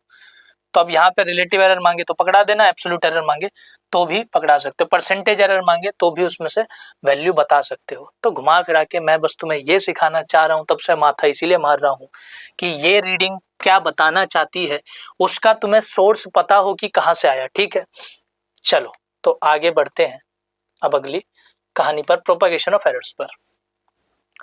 अब देखो प्रोपागेशन ऑफ एरर्स क्या है, किस चीज पर ये टॉपिक है उसको समझते हैं। मान लो तुम्हारे पास दो क्वांटिटीज थी ए और बी, तुमने दोनों का फिजिकल क्वांटिटीज का अलग अलग मेजरमेंट करा, एक्सपेरिमेंट करा, और ए की कुछ अलग कहानी आई, बी की कुछ अलग कहानी आई। तुमने ए में एरर सॉल्व करा, बी में एरर सॉल्व करा, घुमा फिरा के तुम्हारा जो ए था वो सॉल्व हो क्या आया, कुछ ऐसा कि ए का एक ट्रू वैल्यू प्लस माइनस ए का एब्सोल्यूट एरर। अरे अभी तो बताया, ऐसे ही लिखते हो फाइनल रिजल्ट किसी भी एक्सपेरिमेंट का, उसका ट्रू वैल्यू प्लस माइनस उसमें कितना एरर हो सकता है। फिर तुमने एक बी सॉल्व करा और तुमने बोला बी का true value plus minus B का एब्सोल्यूट एरर। ठीक है सर समझ गए, नोटेशन तो अभी सीखी हमने, तो मतलब मैंने दो ए और बी सॉल्व करे जिसमें कुछ ऐसा दिख रहा है और बी कुछ ऐसा दिख रहा है। ठीक है बहुत बढ़िया, ए निकल गया, बी निकल गया, बहुत अच्छे। अब मान लो मैंने ए को अलग से सॉल्व कर लिया, मैंने बी को अलग से सॉल्व कर लिया, ये दो फिजिकल क्वांटिटीज थी, और मुझे किसी एक जगह पर फिजिक्स के किसी एक फॉर्मूले में जरूरत पड़ी z बनाने की, जो z था a प्लस बी। ठीक है, ध्यान से समझो, मान लो a और b दो फिजिकल क्वांटिटीज मैंने सॉल्व करी थी, और मुझे एक तीसरी फॉर्मूले में कहीं पे जरूरत पड़ गई जहां पे a प्लस बी करना था। तो मेरे को पता है यार a में तो एरर है और मेरे को पता है b में भी एरर है, तो जब मैं इनको ऐड करूंगा तो इनके एडिशन में कितना एरर होगा, भैया ए को मिलाओगे बी से, ए में कुछ गलती थी बी में कुछ गलती थी, तो जब ए और बी को कंबाइन करोगे तो उनके कॉम्बिनेशन में कितना एरर होगा ये तो पता करना आना चाहिए, क्योंकि फिजिक्स में तो बहुत सारे फॉर्मूले यूज करोगे। हो सकता है तुम ए और बी को ऐड नहीं करना चाहते, तुम ए और बी को मल्टीप्लाई करते किसी रीजन से, कोई फॉर्मूले में तुम्हें जरूरत पड़ गई। तो अब ए में कुछ एरर था, बी में कुछ एरर था, अब जब तुम a इंटू बी करोगे तो उनके रिजल्ट में कितना एरर आएगा वो कैसे पता चलेगा, रिजल्ट में एरर कितना आएगा कैसे पता चलेगा। हो सकता है a अपॉन बी चाहिए हो सकता है a माइनस बी चाहिए हो सकता है a की पावर 2 हो इंटू बी चाहिए, मतलब कोई भी कॉम्बिनेशन बन सकता है यार a और b का, मतलब a और b का कोई भी कॉम्बिनेशन बन सकता है। तो मैं यहाँ पर तुम्हें ये समझाना चाहता हूँ कि जब तुम्हारे पास अलग अलग फिजिकल क्वांटिटीज होती हैं, सबके अंदर कुछ ना कुछ एरर है, ए के अंदर कुछ एरर, बी के अंदर कुछ एरर, सी के अंदर कुछ एरर, डी के अंदर कुछ एरर, अलग अलग क्वांटिटीज में अलग अलग अपनी अपनी एरर है। जब वो सारी क्वांटिटीज कंबाइन करके एक फॉर्मूले में रखना चाहोगे तो उस फाइनल चीज में जो उन क्वांटिटीज को मिला करके बना, जैसे यहाँ पे ए और बी को मिला करके जेड बना, ए और बी को मिला करके जेड बना, तो जेड के अंदर कितना एरर आएगा, क्योंकि भैया ये जिन दोनों से मिलके बना है, ये ए और बी से मिलके बना है, ए के अंदर भी एरर है, बी के अंदर भी एरर है, मतलब जेड में भी कोई ना कोई एरर आएगा। कितना एरर आएगा, यही सिखाता है हमको प्रोपागेशन ऑफ एरर्स। यही सिखाता है हमको प्रोपागेशन ऑफ एरर्स कि जब हम अलग अलग फिजिकल क्वांटिटीज को कंबाइन करते हैं तो उनके रिजल्ट में कितना एरर निकल के आता है, यही सिखाता है हमको प्रोपागेशन ऑफ एरर्स। चलो, तो अब एक एक करके यार ऑपरेशन पे बात करेंगे कि कौन से ऑपरेशन में कैसे एरर निकलता है। तो सबसे पहले एडिशन में बात कर लेते हैं। अब देखो, तुम्हें बस यहाँ पे कुछ रूल सिखाऊंगा, वो रूल सीख गए तो समझो प्रोपागेशन ऑफ एरर सीख गए। मान लो तुम्हारे पास एक क्वांटिटी थी ए, ठीक है। अब ए का कुछ ट्रू वैल्यू रहा होगा जिसको एम लिख दे रहा हूँ, प्लस माइनस उसका कुछ एब्सोल्यूट एरर रहा होगा। फिर हो सकता है तुम्हारे पास एक दूसरी क्वांटिटी हो बी, बी का कुछ ट्रू वैल्यू रहा होगा, प्लस माइनस उसके अंदर कुछ एब्सोल्यूट एरर रहा होगा। तो ए का ट्रू वैल्यू कुछ एरर, बी का ट्रू वैल्यू कुछ एरर, ऐसे ही तो लिखते हैं रीडिंग को। अभी इसी पे तो माथा मार के आ रहे हैं इतनी देर से। तुम लोग कहोगे सर एक ही बात को कितनी बार बताते हो, इसीलिए बताता हूँ भैया क्योंकि तुम ऑनलाइन देख रहे हो। अगर एक बार में समझ आ गई तो आगे स्किप कर सकते हो, अगर एक बार में समझ नहीं आई तो पीछे जाने की जरूरत नहीं, दोबारा यहीं पर सुन लो, ठीक है। इससे हमारा भी यूट्यूब का वॉच टाइम बढ़ जाएगा। चलो, हाँ वो खैर बढ़ेगा तभी जब तुम पूरी वीडियो देखोगे ऑब्वियसली। तो ए मान लो कुछ था, बी मान लो कुछ था, और तुम्हारी इच्छा थी कि हर ए और बी को मिला करके, सर हम ए और बी को मिला करके कुछ बनाना चाहते हैं और मिलाएंगे कुछ ऐसे कि हम ए और बी को ऐड करेंगे। ए और बी को ऐड करके तुमने एक जेड बनाया, तो मैंने कहा बेटा जो तुम्हारा जेड बना, इस जेड का अपना कुछ ट्रू वैल्यू होगा और इस जेड में अपनी कुछ एरर होगी। ध्यान से समझो क्या कहना चाह रहा हूँ, ध्यान से समझो। ए और बी को कंबाइन करा, जेड बनाया, तो जो जेड बन के आया उस जेड का अपना एक ट्रू वैल्यू होगा और उसका अपना एक एरर होगा। तो वो ट्रू वैल्यू और वो एरर कैसे निकालोगे वो समझो। z का अगर ट्रू वैल्यू निकालना है तो z किससे मिलके बना, a और b से, a प्लस b से। तो a का ट्रू वैल्यू प्लस b का ट्रू वैल्यू कर देना, तुम्हारा z का ट्रू वैल्यू तुम्हारी आंखों के सामने आ जाएगा, ठीक है। a का ट्रू वैल्यू और b का ट्रू वैल्यू ऐड कर देना तो तुम्हारा z का ट्रू वैल्यू निकल आएगा, बढ़िया। लेकिन सर डेल्टा z का क्या करूं मैं, सर डेल्टा z का मैं क्या करूं? तो डेल्टा z का मैं बता रहा हूं, डेल्टा z कैसे निकलेगा।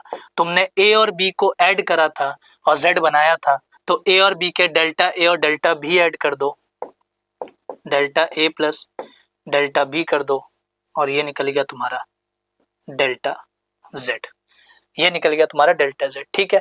तो अगर मैं तुम्हें एक a क्वांटिटी दे दूं, एक b क्वांटिटी दे दूं और a प्लस b करने को कहूं, तो जो उनसे z बनेगा उस z में दो चीजें होंगी, एक उसका ट्रू वैल्यू होगा, एक उसका एरर होगा।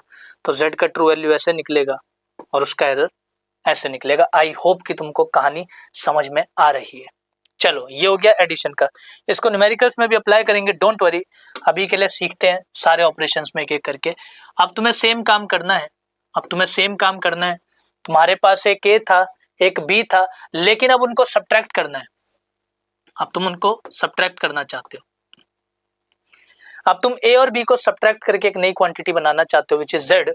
तो अब तुम फिर से जब जेड बनाओगे तो मैं तुमसे पूछूंगा कि बेटा तुम्हारे जेड में एक मीन वैल्यू होगी, एक ट्रू वैल्यू होगी और एक डेल्टा जेड होगा। एक मीन वैल्यू होगी, एक ट्रू वैल्यू होगी और एक डेल्टा जेड होगा। ठीक है सर, समझ गए, बहुत बढ़िया। तो मैंने कहा ये जो तुम्हारा जेड का ट्रू वैल्यू है ये कैसे निकालोगे, ये जेड का ट्रू वैल्यू कैसे निकलेगा। सब्ट्रैक्शन कर रहे थे ए और बी का, तो ए और बी के ट्रू वैल्यूज को सब्ट्रैक्ट कर दो।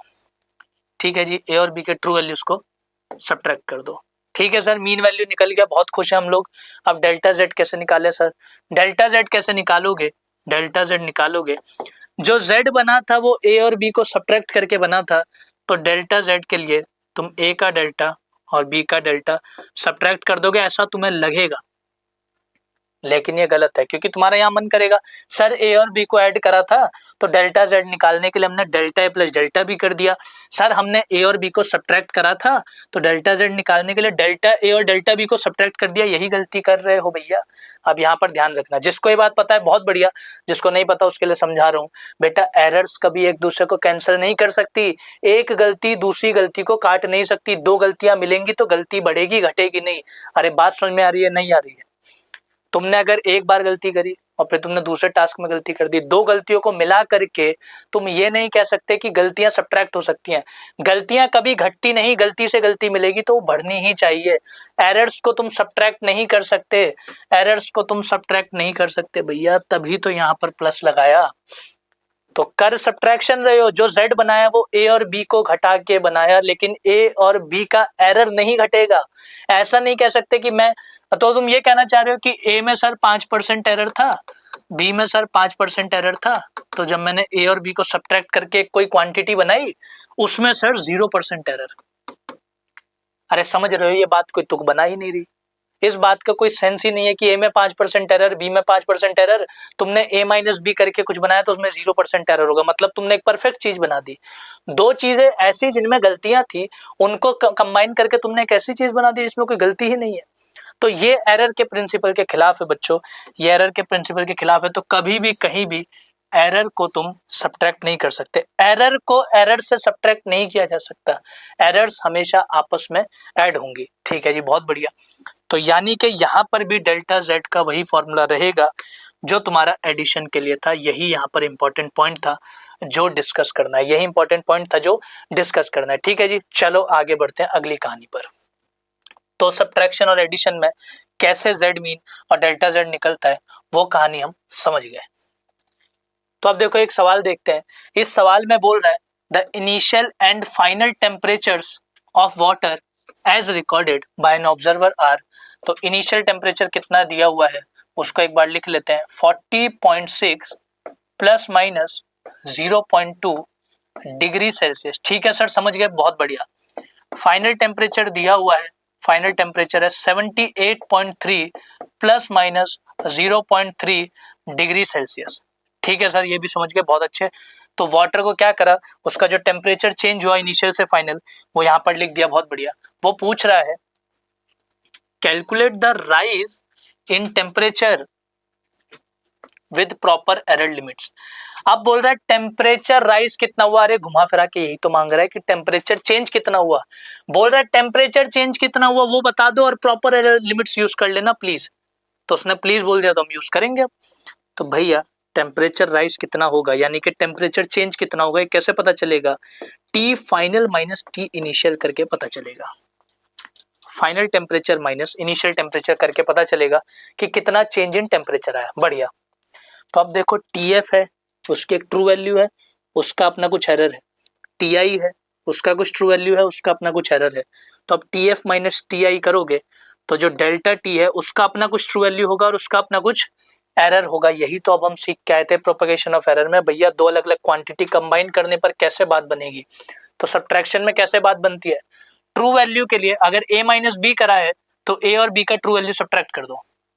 यहाँ पर हमने क्या करा है, f माइनस आई, फाइनल माइनस इनिशियल, तो फाइनल और इनिशियल का ट्रू वैल्यू सब्ट्रैक्ट कर दो। 78.3 माइनस 40.6। ठीक है, अब डेल्टा टी निकाल रहे हैं और डेल्टा टी से मेरा मतलब है मैं चेंज इन टेम्परेचर निकाल रहा हूँ। डेल्टा टी से मतलब है चेंज इन टेम्परेचर, एरर नहीं निकाल रहा हूँ इसमें। ठीक, डेल्टा टी से मेरा मतलब मैं चेंज इन टेम्परेचर निकाल रहा हूँ। तो ये हो गया डेल्टा टी का true value, change in temperature का ट्रू वैल्यू कैसे निकाला, फाइनल का ट्रू माइनस इनिशियल का ट्रू। अरे ये यूज कर रहा हूँ भैया, a माइनस बी करा है तो a का ट्रू माइनस b का ट्रू, f माइनस आई करा है तो f का ट्रू माइनस आई का ट्रू। बढ़िया। प्लस माइनस अब डेल्टा टी का एरर वाला पार्ट, चेंज इन टेम्परेचर का एरर वाला पार्ट। चेंज इन टेम्परेचर का एरर वाला पार्ट कैसे निकलेगा, सब्ट्रैक्शन में तुमने कहा था कि अगर a माइनस बी कर रहा हूँ सर तो a का एरर प्लस b का एब्सोल्यूट एरर, f माइनस आई कर रहा हूं तो f का एब्सोल्यूट एरर प्लस i का एब्सोल्यूट एरर। तो तुम्हारा जो चेंज इन टेम्परेचर का इक्वेशन बन गया वो ये सब्ट्रैक्ट करके आ जाएगा 37.7। कैलकुलेशन चेक कर लेना, मेरी उम्र हो रही है तो गलतियां हो सकती हैं। 37.7 डिग्री सेल्सियस। तो आप कहोगे सर इतना चेंज इन टेम्परेचर है। अगेन ये डेल्टा टी वो एरर वाला डेल्टा नहीं है, ये एरर वाला डेल्टा नहीं है, ये चेंज इन टेम्परेचर के लिए लगाया मैंने, ठीक है। कंफ्यूज मत होना, कंफ्यूज मत होना। तो समझ गए प्रोपागेशन ऑफ एरर कैसे होता है। इन दोनों को सब्ट्रैक्ट करना था, तो जो रिजल्ट आया उसको हमने कैसे सॉल्व करा, आई होप समझ गए होगे। हमने सब्ट्रैक्शन का प्रोपागेशन ऑफ एरर इसमें अप्लाई कर दिया। चलो जी अब आगे बढ़ते हैं अगली कहानी पर। अब चलते हैं error in multiplication and error in division. अभी तुमने ए और बी को अगर ऐड करोगे तो क्या होगा, ए और बी को सब्ट्रैक्ट करोगे तो क्या होगा वो समझा। अब अगर हम ए और बी को मल्टीप्लाई करते हैं या डिवाइड करते हैं तो क्या होगा। तो अगेन एक ए मान लेते हैं, यहाँ पर एक ए मान लेते हैं which is A mean plus minus delta A, और दूसरा बी मान लेते हैं B mean plus minus delta B. तो ए और बी को अगर मल्टीप्लाई करके कुछ बनाओगे, ए इंटू बी बनाओगे, तो मैं तुमसे फिर बोलूंगा कि बेटा तुम्हारे z में एक ट्रू वैल्यू होनी चाहिए और एक उसके अंदर एरर होगा। भाई ए और बी को कंबाइन करके जब तुम z बनाओगे तो मैं कहूँगा ए और बी को कंबाइन करके जब z बनाया तो z में कोई ट्रू वैल्यू होगा और उसके अंदर भी कोई एरर होगा। तो तुम कहोगे कि सर ट्रू वैल्यू तो निकल जाएगा।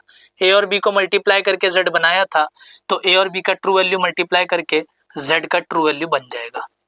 मैंने कहा बहुत बढ़िया, बहुत शानदार। उसके बाद मैंने तुमसे कहा कि डेल्टा z कितना होगा। अब देखो यहाँ पर ध्यान देना, थोड़ा सा यहाँ पर थोड़ा सा ध्यान देना है। जब मल्टीप्लिकेशन होगा तो डेल्टा z कैसे निकलता है उसको ध्यान से समझो। डेल्टा z डायरेक्टली नहीं निकलता। Delta z upon z mean equation लिख रहा हूँ, किस किस को मल्टीप्लाई करा, ए और बी को। तो ए का relative error which is A mean plus B का relative error, delta A by A mean A का relative error, delta B by B mean B का रिलेटिव एरर। तो इसमें इक्वेशन लिखी जाएगी ऐसे। अरे कंफ्यूज मत हो, बिल्कुल कंफ्यूज मत हो। तुम देखो एडिशन और सब्ट्रैक्शन में क्या करते थे, एडिशन और सब्ट्रैक्शन में क्या करते थे, तुम एब्सोल्यूट एरर्स को ऐड करते थे, एब्सोल्यूट एरर्स को ऐड करते थे। किसमें, एडिशन और सब्ट्रैक्शन में तुम एब्सोल्यूट एरर्स को ऐड करते थे। मेरे बच्चों मल्टीप्लिकेशन और डिवीजन में तुम रिलेटिव एरर्स को ऐड करते हो। z का रिलेटिव एरर बराबर होगा a का रिलेटिव एरर प्लस b का रिलेटिव एरर। अरे ये कुछ नहीं है भैया, ये सम ऑफ रिलेटिव एरर्स है, सम ऑफ रिलेटिव एरर्स है। अब मेरी अंदर से आत्मा चिल्ला तो रही है कि इसका मैं तुम्हें डेरिवेशन भी अभी बता दूं, लेकिन आज के लेक्चर में नहीं, अगले लेक्चर में कोशिश करूंगा कि किसी क्वेश्चन के थ्रू तुमको समझाऊं कि ये आता कैसे है। ठीक है, अभी के लिए मैं इसमें नहीं जा रहा हूँ इसके डेरिवेशन पे। अगले लेक्चर में किसी क्वेश्चन के थ्रू आई विल ट्राई कि डिफरेंशिएशन से ये मैं तुम्हें समझा सकूं। चलो, तो एडिशन और सब्ट्रैक्शन में तुम एब्सोल्यूट एरर्स को ऐड करते थे, एब्सोल्यूट एरर्स को ऐड करते थे। मल्टीप्लिकेशन और डिविजन्स में तुम रिलेटिव एरर्स को ऐड करते हो। अब इस इक्वेशन से डेल्टा z निकल सकता है, इस इक्वेशन से डेल्टा z निकल सकता है। अब चलो डिवीजन पे बात करते हैं, डिवीजन पर बात करते हैं। अब तुम एक क्वांटिटी बनाना चाह रहे थे z is equal to a by B. तो अगेन तुम सेम लॉजिक कहोगे कि सर मैं जो z बनाऊंगा मेरे z में एक ट्रू वैल्यू होनी चाहिए और मेरे z में एक डेल्टा z होना चाहिए सर। ठीक है जी, बना दिया, एक ट्रू वैल्यू और एक डेल्टा z बना दिया। तो जो तुम्हारा z मीन होगा, जो ट्रू वैल्यू होगा वो कैसे निकलेगा। आप कहोगे सर ए और बी को मैंने डिवाइड करा था तब z बना, ए और बी का ट्रू वैल्यू डिवाइड करूंगा तो z का ट्रू वैल्यू बन जाएगा। तो मैंने कहा ठीक है बच्चे, एकदम परफेक्ट, एकदम परफेक्ट। अब एरर निकालने के लिए सेम रूल, जो एडिशन सब्ट्रैक्शन था उसमें एब्सोल्यूट एरर्स को ऐड करते थे, डिवीजन मल्टीप्लिकेशन में रिलेटिव एरर्स को ऐड करते हैं। तो आप कहोगे कि सर जो z का रिलेटिव एरर होगा, जो z का रिलेटिव एरर होगा वो होगा a का रिलेटिव एरर प्लस b का रिलेटिव एरर। a का रिलेटिव एरर होगा सर प्लस b का रिलेटिव एरर। ऐसे निकलेगा सर डिवीजन में ट्रू वैल्यू एंड एरर, और ऐसे निकलेगा मल्टीप्लिकेशन में ट्रू वैल्यू एंड एरर। बच्चों समझ में आया। ढेर सारी थ्योरी हो गई है मुझे पता है, तो किलसो मत, थ्योरी काम ही आएगी कहीं ना कहीं न्यूमेरिकल्स में, तो इसको भी समझना जरूरी है। ठीक है, जिन बच्चों को आता है वो थोड़ा फास्ट फॉरवर्ड करके देख सकते हैं, जिनको थ्योरी पार्ट पता है, लेकिन जिनको नहीं आता वो अच्छे से इन डेप्थ समझो कि ये सब आता कहाँ से है। ठीक है, चलो, तो हमने यहाँ पर सीख लिया कि सर एडिशन होगा तो एरर्स ऐसे निकलेंगी, प्रोपगेशन ऐसे निकलेगा, सब्ट्रैक्शन होगा तो ऐसे निकलेगा, फिर एडिशन सब्ट्रैक्शन के बाद मल्टीप्लिकेशन और डिवीजन में देख लिया कि क्या क्या डिफरेंसेस आते हैं। ठीक है, ये सारी बातें हो गई। अब इसके अगले केस पर चलते हैं और हाथ जोड़ के विनती है, बहुत ज़रूरी केस है, अगला वाला केस बहुत ज़रूरी है, उस पर बात करते हैं। ठीक है, चलो फिर उसके बाद क्वेश्चंस पे चलेंगे।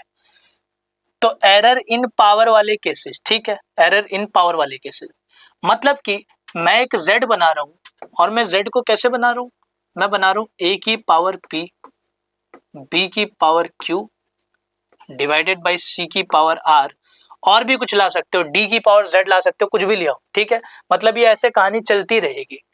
तो मैं आपसे पूछूं कि मेरे को एक z बनाना है जो a b और c से मिलके बनेगा, a में अपना कुछ एरर है, b में अपना कुछ एरर है, c में अपना कुछ एरर है, तो मुझे बताओ कि यार z की कहानी क्या रहेगी, z में एरर कितना रहेगा।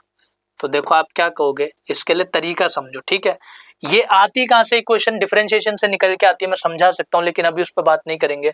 तुम सीधा सीधा इसका ट्रिक समझो, इसका तरीका समझो कि ये कैसे सॉल्व होती है।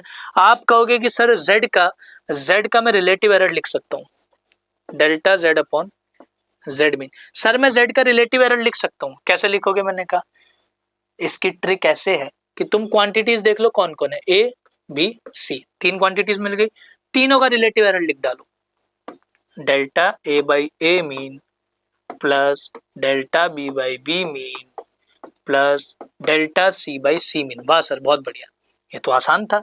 सर z बनाया, a b c तीनों को मिला के मैंने तीनों का रिलेटिव एरर लिख दिया, मुझे टेंशन नहीं लेनी है कि डिवाइड में मल्टीप्लाई में, बस मेरे को तीनों का रिलेटिव एरर लिख देना है।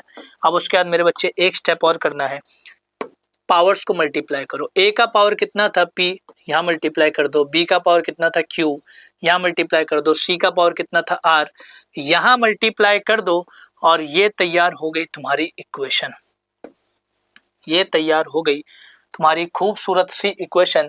z का जो रिलेटिव एरर होगा वो कुछ ऐसे निकलेगा। क्या करोगे, सबसे पहले देखोगे सर a b c तीनों से मिलके बना है, तो पहले मैं a का रिलेटिव एरर लिखूंगा, फिर मैं b का रिलेटिव एरर लिखूंगा, फिर मैं c का रिलेटिव एरर लिखूंगा। उसके बाद सर मैं क्या करूंगा, जो भी उनकी पावर्स थी वो मैं उनमें मल्टीप्लाई कर दूंगा। बोलो समझ में आया, बोलो बच्चों इतनी बात समझ में आई क्या। माथा नहीं मारना, दिमाग मत लगाना कि सर ये तो c की पावर r डिनोमिनेटर में है, ये ऊपर जाएगा तो c की पावर माइनस r हो जाएगा, यहाँ माइनस r मल्टीप्लाई करना है। अरे नहीं करना, बताया कि एरर को कभी एरर से घटाना नहीं है। अगर तुमने यहाँ माइनस r मल्टीप्लाई कर दिया तो तुम रिलेटिव एरर में से एक रिलेटिव एरर को घटा रहे हो, और यही तो पाप हो जाएगा। तो ऐसा कुछ नहीं करना है, नीचे हो या ऊपर तुम्हें उससे फर्क नहीं होना चाहिए, तुम्हें बस चुपचाप पावर मल्टीप्लाई करनी है। तो यहाँ पर दिमाग ना लगाइएगा मेरे बच्चों। ठीक है, इतनी बात समझ में आई। अगर इतनी बात समझ में आई तो चलो आगे डिस्कस करते हैं। अब इसी को तुम यूज कर सकते हो, इसी को तुम यूज कर सकते हो z में परसेंटेज एरर निकालने के लिए। कैसे, अरे भैया z में परसेंटेज एरर चाहिए, ध्यान से समझो क्या कर रहा हूं। अगर z में परसेंटेज एरर चाहिए तो तुम क्या करोगे, दोनों तरफ 100 मल्टीप्लाई कर दोगे, ये बन गया z का परसेंटेज एरर। इधर क्या हो जाएगा, p delta a by a mean, दोनों तरफ 100 मल्टीप्लाई करा है, तभी मैथमेटिक्स कहेगी कि कोई दिक्कत नहीं है। एक तरफ मल्टीप्लाई कर दिया तो पाप हो जाएगा, दोनों तरफ 100 मल्टीप्लाई कर दिया, delta b by b mean into 100, फिर करोगे plus r delta c by c mean into 100। Sir मैंने दोनों तरफ 100 मल्टीप्लाई कर दिया, बहुत अच्छी मैथ्स लगाई मैंने, एकदम बहुत बढ़िया। अब मेरे प्यारे बच्चों, क्या मैं इसी को ऐसे लिख सकता हूँ, ध्यान से देखना, मेरी भावनाओं को समझना। ये क्या है तुम्हारा, ये है परसेंटेज एरर इन z। अरे ध्यान से समझो, ये क्या है, परसेंटेज एरर इन z। और इधर क्या है, इधर है p, और p किससे मल्टीप्लाई हो रखा है, परसेंटेज एरर इन a। उधर क्या है, उधर लिखा है q, और q किससे मल्टीप्लाई हो रखा है, परसेंटेज एरर इन b। और उधर क्या लिखा है, उधर लिखा है r, और r किस में मल्टीप्लाई हो रखा है, वो हो रखा है परसेंटेज एरर इन c की। क्या बात है सर, बहुत बढ़िया। यानी कि जो काम तुम रिलेटिव एरर्स के साथ कर रहे थे वही काम तुम परसेंटेज एरर्स के साथ भी कर सकते हो। यानी कि अगर मैं तुम्हें a b और c का परसेंटेज एरर दे दूं, अगर मैं तुम्हें a b c का परसेंटेज एरर दे दूं, तो तुम z का परसेंटेज एरर कैसे बताओगे, तुम कहोगे सर a का परसेंटेज एरर प्लस b का परसेंटेज एरर प्लस c का परसेंटेज एरर, और फिर इनके पावर मल्टीप्लाई कर दूंगा। सर a का पावर p था, मल्टीप्लाई कर दिया, b का पावर q था, मल्टीप्लाई कर दिया, सी का पावर आर था, मल्टीप्लाई कर दिया, और इस कहानी ने तुम्हें दिया परसेंटेज एरर इन जेड। क्या ये बात समझ में आ रही है? क्या ये कहानी समझ में आ रही है? ये बहुत इंपॉर्टेंट तरीका है परसेंटेज एरर के सवालों को सॉल्व करने का, ठीक है। तो अगर मैं ए बी सी तीन क्वांटिटी से मिला के जेड बनाता हूँ, ए बी सी तीनों की पावर यहाँ लिखी हुई है, मैं तुमसे कहूँ कि ए बी और सी का परसेंटेज एरर तुमको दिया, जा सिमरन जा खुश रहे, तुमको ये दे दिया मैंने, तो जेड का परसेंटेज एरर कहाँ से लाओगे? जेड का परसेंटेज एरर लाओगे कि सर ए बी सी, पहले तीनों का मैं परसेंटेज एरर लिखूंगा, ए बी सी तीनों का परसेंटेज एरर लिखूंगा, और फिर ए की पावर ए वाले में मल्टीप्लाई कर दूंगा, बी की पावर बी वाले में मल्टीप्लाई कर दूंगा, और सी की पावर सी वाले में मल्टीप्लाई कर दूंगा। बोलो स्वाहा। समझ में आ गई ये कहानी? बहुत अच्छे। तो ये तरीका अगर समझ गए हो तो चलो इस खूबसूरत से सवाल पर चलते हैं जो नीट 2025 में आया था। अब जितनी भी देर का लेक्चर बना, जितनी मेहनत लगाई, अब उसको यहाँ पर यूज करते हैं इस सवाल को सॉल्व करने में। तो सवाल देखो क्या कह रहा है, उस पर बात करते हैं। सवाल कह रहा है a physical quantity P is related to 4 observations A B C D as follows. बोल रहा है कि सर एक P क्वांटिटी है जो कुछ ऐसे बनेगी, A cube B square C root D। बढ़िया। तो एक क्वांटिटी P है जो कुछ ऐसे बनेगी, A cube B square C root D। तो बताओ परसेंटेज एरर कितना होगा P के अंदर? Percentage error in the quantity P जब तुम्हें बता रखा है कि A B C D में इतना इतना परसेंटेज एरर है। अरे सर ये तो वही बात हो गई जो अभी हमने डिस्कस करा, ये तो वही बात हो गई जो हमने अभी डिस्कस करा कि सर एक P क्वांटिटी है जो A B C D से मिलके बनी है, इनकी कुछ पावर्स है, A B C D का परसेंटेज एरर है मेरे पास, मुझे P का परसेंटेज एरर चाहिए। तो सर आपने बताया था कि पहले A का परसेंटेज एरर लिखना, कितना है A का परसेंटेज एरर 1, फिर B का परसेंटेज एरर लिखना, कितना है B का परसेंटेज एरर 3, फिर C का परसेंटेज एरर लिखना, C का परसेंटेज एरर है 2, फिर D का परसेंटेज एरर लिखना, वो दे रखा है 4। ठीक है सर, सबके परसेंटेज एरर मैंने लिख दिए, सबके आगे प्लस भी लगा दिए। सर अब क्या करूं? अब इसके बाद करना है इनकी पावर्स को मल्टीप्लाई करना है। पावर्स कैसे मल्टीप्लाई होंगी? A की पावर 3 है तो A में मल्टीप्लाई कर दो, B की पावर 2 है तो 2 में मल्टीप्लाई कर दो, C की पावर 1 है तो 1 में मल्टीप्लाई कर दो, और D की पावर कितनी है? D की पावर 1/2 है, 1/2 है तो D में मल्टीप्लाई कर दो 1/2। अरे कुछ नहीं कर रहा हूँ, ये वाला तरीका यूज कर रहा हूँ, ये वाला मेथड यूज कर रहा हूँ। तो जब इसको सॉल्व करोगे तो सर ये आएगा 3 प्लस सर ये आएगा 6 प्लस सर ये आएगा 2 और ये आ जाएगा 2। तो कितना हो गया? 10 + 3 13%। तो यही हुआ हमारा आंसर, यही हुआ हमारा आंसर 13%। आई होप आपको इतनी कहानी समझ में आई होगी। यही हुआ हमारा आंसर 13%। तो क्या आपको ये स्टोरी क्लियर हुई कि परसेंटेज एरर्स को कैसे कंबाइन करा जाता है? परसेंटेज एरर्स को कैसे कंबाइन करा जाता है? तो देखो कितना खूबसूरत क्वेश्चन था ये। ठीक है, अब एक क्वेश्चन और करते हैं, एक क्वेश्चन और करते हैं इस पे, इसी परसेंटेज एरर की कहानी पे एक क्वेश्चन और करते हैं, और इसकी कैलकुलेशन मैं आपके भरोसे छोड़ूंगा। ठीक है, मुझे कमेंट में सही आंसर बताना है। इसका क्या होगा? G बराबर हो जाएगा 4π² L/T²। उसने एक फॉर्मूला दिया हुआ है कि G का कोई फॉर्मूला है। ठीक है, ये खैर विदेश से नहीं आया ये फॉर्मूला 2π√L/G है, उसी से G की क्वेश्चन बनाई हुई है। खैर छोड़ो, उसने खुद ही दे दिया तो हम काहे को सरदर्दी लें। तो हम कहेंगे कि G का एक फॉर्मूला उसने दे रखा है, G का एक फॉर्मूला दिया हुआ है। उसने लेंथ के लिए देखो कुछ कुछ बता रखा है, उसने लेंथ के लिए कुछ कुछ बता रखा है, और उसने T के लिए कुछ कुछ बता रखा है। अब ये जो कुछ कुछ बताया है, इस कुछ कुछ को अब देख के तुमको कुछ कुछ नहीं होना चाहिए, तुमको पता है कि एग्जैक्टली ये क्या है। L बराबर 10 ± 0.1 मतलब ये L की ट्रू वैल्यू है और ये L का एब्सोल्यूट एरर है। T बराबर 100 ± 1 मतलब ये T का ट्रू वैल्यू है और ये T का एरर है। तुमको अब ये चीज पता है कि ये क्या क्या दिया हुआ है। ठीक, ये सारी कहानी तुमको पता है। रेड कलर किसी ने बताया था कि कम दिखता है, तो मैं इस कहानी को एक बार किसी लाइट कलर से भी लिख देता हूँ। इस कहानी को किसी लाइट कलर से भी लिख लेते हैं कि ये हो गया तुम्हारा L का ट्रू वैल्यू, और ये हो गया तुम्हारा L का एब्सोल्यूट एरर।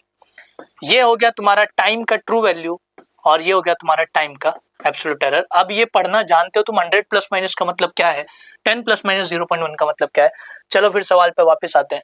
वो कह रहा है the percentage error in the measurement of G is, कह रहा है जी की एरर में, जी को मेजर करने में कितना परसेंटेज एरर आएगा वो बताना है, जी के मेजरमेंट में कितना परसेंटेज एरर आएगा वही बताना है। अब हम दिमाग लगाएंगे, सर हमने सीखा था कि जी किस किस क्वांटिटी से मिलके बना है, पहले वो लिख लेते हैं। जी का परसेंटेज एरर, अरे देखो ये कुछ कुछ ऐसे ही जेड वाला फॉर्म है। जेड किससे मिलके बना था, ए बी सी से, तो तुमने क्या करा, ए का परसेंटेज एरर, बी का परसेंटेज एरर, सी का परसेंटेज एरर, फिर उनके पावर्स को मल्टीप्लाई कर दिया। अब तुम क्या कर रहे हो यहाँ पर, जी किससे मिलके बना है, सर एल से मिलके बना है, टी से मिलके बना है और 4 पाई से मिलके बना है। मेरे बच्चे 4 पाई कोई मेजरमेंट तो है नहीं, 4 पाई तो एक नंबर है, तो इसमें क्या ही तुम देखोगे, इसको हटाओ। तुम कहोगे कि जो जी का सर परसेंटेज एरर है, percentage error in G, percentage error in G वो कैसे निकलेगा। हमने अभी सीखा sir Z A B C तीनों से मिलकर बना था, तो ए बी सी तीनों का परसेंटेज एरर लिखा, ऐड करा, पावर्स मल्टीप्लाई कर दी। तो सर यहाँ पर मुझे दिख रहा है कि जो जी है वो एल और टी से मिलकर बना है, तो पहले मैं एल का परसेंटेज एरर लिखूंगा, पहले मैं एल का परसेंटेज एरर लिखूंगा, फिर मैं सर टी का परसेंटेज एरर लिखूंगा, फिर मैं टी का परसेंटेज एरर लिखूंगा, और उसके बाद सर मैं क्या करूंगा, उसके बाद मैं ये करूंगा कि L की जो पावर है वो यहाँ मल्टीप्लाई कर दूंगा विच इज 1, T की जो पावर है वो मैं यहाँ मल्टीप्लाई कर दूंगा विच इज 2। बोलो समझ में आया, हाँ सर समझ में आया, सारा डेटा मिल गया। अब क्या करोगे, डेल्टा L दिया हुआ है 0.1 दिया हुआ है, और LM का वैल्यू, L की ट्रू वैल्यू कितनी हो गई, 100 हो गई, L की ट्रू वैल्यू 10 हो गई, सॉरी 10 रख दिया यहाँ पर, बढ़िया। उसके बाद डेल्टा टी कितना हो गया, डेल्टा टी हो गया तुम्हारा 1 डिवाइडेड बाई इसकी जो ट्रू वैल्यू है वो है 100, इसकी जो ट्रू वैल्यू है वो 100 इंटू 100 इंटू 2। बोलो इतनी कहानी समझ में आई, बोलो इतनी कहानी समझ में आई। जब इसको सॉल्व करोगे तो ऊपर 10 हो जाएगा, नीचे 10 है, ये 1 आ गया, प्लस इसको सॉल्व करोगे तो ये 1 इंटू 2 2, तो आपका जो फाइनल आंसर आया वो आ गया मेरे बच्चों 3%, वो आ गया 3%, विच इज ऑप्शन डी। ठीक है, कैलकुलेशन मिस्टेक अगर कोई नहीं हुई है तो हमारा आंसर आ गया 3%। अब आप देख रहे हो कि ये जो परसेंटेज वाली कहानी है वो कैसे सवालों में यूज होती है। नीट 2022 में हमारा ये वाला सवाल आया था। चलो एक सवाल और कर लेते हैं, फिर 2024 में जो री एग्जाम हुआ था उसका देखो एक क्वेश्चन है, उसका देखो एक क्वेश्चन है। क्वेश्चन में क्या दिया हुआ है, बोल रहा है in an electrical circuit the voltage is measured, voltage का उसने वैल्यू दे दिया, and the current is measured as ये। ठीक है, बहुत बढ़िया। The value of the resistance is, बोल रहा है वोल्टेज ले लो, करंट ले लो और मुझे रेजिस्टेंस बता दो। हम कहेंगे कि ये क्या बच्चों वाला सवाल है, V is equal to IR होता है, बचपन से पढ़ रहे हैं ओम्स लॉ। तो यहाँ से रेजिस्टेंस की वैल्यू मांग रहा है तो हम कहेंगे सर R बराबर होगा V अपॉन में I। बहुत बढ़िया, V अपॉन में I। तो मतलब अब तुम्हें दो क्वांटिटी डिवाइड करनी है, दो क्वांटिटी डिवाइड करनी है और फिर R कैलकुलेट करना है। तो बेटा कैसे करोगे वो समझो, कैसे करोगे वो समझो। तो तुम कहोगे कि मेरे को एक क्वांटिटी बनाना है V और I को डिवाइड करके, तो मतलब रेजिस्टेंस का एक ट्रू वैल्यू होगा और रेजिस्टेंस के अंदर कुछ एरर होगा। सही बात है सर, मान लिया, बिल्कुल ऐसा ही होगा जैसा आप कह रहे हो। फिर मैंने कहा कि अरे जब डिवाइड करते हो तो ट्रू वैल्यू कैसे निकलता है, अरे पीछे भी लिखाया तो था, जब डिवाइड करोगे तो ट्रू वैल्यू कैसे निकलेगा, ए और बी को डिवाइड करा है तो जेड का ट्रू वैल्यू कैसे आएगा, ए और बी का ट्रू वैल्यू डिवाइड कर दो। तो वी और आई को डिवाइड करा है, आर आया, तो वी और आई के ट्रू वैल्यू डिवाइड कर दो। तो वी का ट्रू वैल्यू कितना, 200, और आई का ट्रू वैल्यू कितना, 20, तो ये आ गया 10। बहुत बढ़िया सर, आर एम में समझ गया, आर एम मेरी आ गया समझ में। अब डेल्टा आर कैसे निकलेगा, सर डेल्टा आर के लिए भी आपने बताया था डिवाइड में कि रिलेटिव एरर्स का ऐसे लिखा जाता है। तो हम कहेंगे delta R by R mean is equal to होगा relative errors of V and I. तो डेल्टा वी अपॉन में V M plus delta I upon में आई एम। यहाँ पे सर मेरे पास आर एम ऑलरेडी है, रेजिस्टेंस की ट्रू वैल्यू ऑलरेडी है, डेल्टा वी मेरे पास क्वेश्चन में कहाँ गया, डेल्टा वी ये रहा, डेल्टा वी सर मेरे पास है 4 और वी का ट्रू वैल्यू भी है सर मेरे पास, ट्रू वैल्यू 200। फिर डेल्टा आई है सर मेरे पास, डेल्टा आई है 0.2 और जो करंट का ट्रू वैल्यू है वो मेरे पास है सर 20। अब मैं यहाँ से क्या करूँगा सर, मैं यहाँ से डेल्टा आर निकाल लूंगा इस इक्वेशन से, तो जो भी आपका आंसर बनेगा वो प्लीज़ और प्लीज़ कसम है तुम सबको कि कमेंट बॉक्स में बताना होगा कि कौन सा वाला करेक्ट ऑप्शन है। इस बूढ़े आदमी से कैलकुलेशन अब मत करवाओ, उम्र हो चुकी है, ठीक है। तो कमेंट बॉक्स में आके बताओ कि इसमें से सही आंसर कौन सा होगा। इसकी वैल्यू सॉल्व करके मुझे बताना, तो कैलकुलेशन भी थोड़ी मजबूत हो जाएगी और मेरा भी आलस पूरा हो जाएगा, जो अभी मेरा मन नहीं कर रहा है क्योंकि वीडियो एंड में आ रही है, तो कैलकुलेशन करने में आलस आ रहा है। चलो ठीक है, आगे बढ़ते हैं। तो ये क्वेश्चंस हमने कर लिए। अब देखो एरर्स में और क्या बात करने वाले हैं। अच्छा, एक पॉइंट में और डिस्कस कर लेता हूँ, आई थिंक हमने मिस करा है, उस पॉइंट पर बात कर लेते हैं।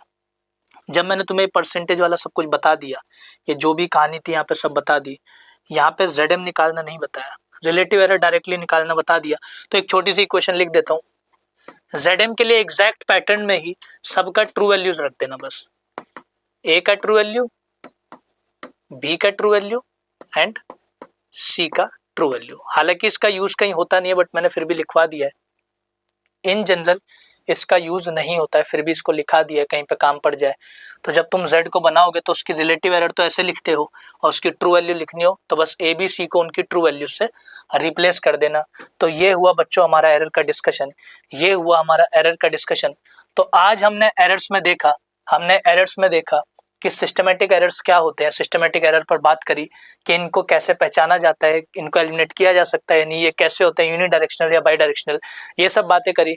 उसी के बाद हमने रैंडम एरर्स पर चर्चा करी अच्छे से कि रैंडम एरर्स क्या है, प्रेडिक्टेबल है या नहीं, एलिमिनेट हो सकती है नहीं, अगर एलिमिनेट नहीं हो सकती तो फिर इनको कम कैसे किया जा सकता है, उस बारे में हमने बात करी। उसके बाद हमने एक क्वेश्चन देखा थ्योरी का, फिर लीस्ट काउंट एरर पर चर्चा करी। पहले लेक्चर में वर्नियर कैलिपर के, उसमें भी हमने ठीक ठाक बात करी हुई है ऑलरेडी लीस्ट काउंट एरर पर। उसके बाद हमने जीरो एरर देखा। जीरो एरर पर हमने वर्नियर कैलिपर में बहुत लंबा डिस्कशन करा है, तो इसको आप वहां से भी देख सकते हो इन डिटेल। आज एक शॉर्ट इंट्रोडक्शन भी इसका हमने फिर भी देख लिया। उसके बाद मैथमेटिकल पार्ट ऑफ एरर देखा कि absolute error, relative error, percentage error, ये सब क्या है, कैसे निकलते हैं। एब्सोल्यूट एरर में हमने वो प्लस माइनस वाला पॉइंट देखा था कि तुम्हें पॉजिटिव में ही आंसर रखना है, तो तुम इसमें मॉड लगा के भी चीजें डील करते हो। बढ़िया। उसके बाद हमने देखा कि अगर मेरे सामने सिर्फ रीडिंग्स आ जाए x1 x2 x3 x4 x5 xn ऐसे करके बहुत सारी रीडिंग हो, ट्रू वैल्यू का कोई जिक्र ना हो, तब हम एरर कैसे निकालते हैं, कैसे सॉल्व करते हैं। ऐसे में हम ट्रू वैल्यू नहीं होती तो क्या करते हैं, मीन वैल्यू को ही अपना ट्रू वैल्यू मान के चलते हैं। उसके बाद हमने देखा कि ये कैलकुलेशंस कैसे होती हैं ट्रू वैल्यू मीन वैल्यू की। उसके बाद प्रोपगेशन ऑफ एरर्स में हमने देखा कि जब आप अलग अलग क्वांटिटीज को कंबाइन करते हो तो जो उनका कॉम्बिनेशन आता है, उस कॉम्बिनेशन में कितने एरर्स होंगे, उस पर हमने चर्चा करी। उसके बाद प्रोपगेशन ऑफ एरर्स में पहले एडिशन और सब्ट्रैक्शन देखा, फिर उस पर एक सवाल देखा, देन मल्टीप्लिकेशन एंड डिवीजन देखा, फिर उसके ऊपर एक क्वेश्चन देखा, एंड देन एरर्स में पावर वाले केसेस जो कि सबसे ज्यादा इंपॉर्टेंट है, एग्जाम में यही पूछे जा रहे हैं। फिर उस पर हमने 2 क्वेश्चन सॉल्व करे और फिर हम चल दिए अपने घर की तरफ। तो बच्चों मिलन अभी आधा अधूरा है।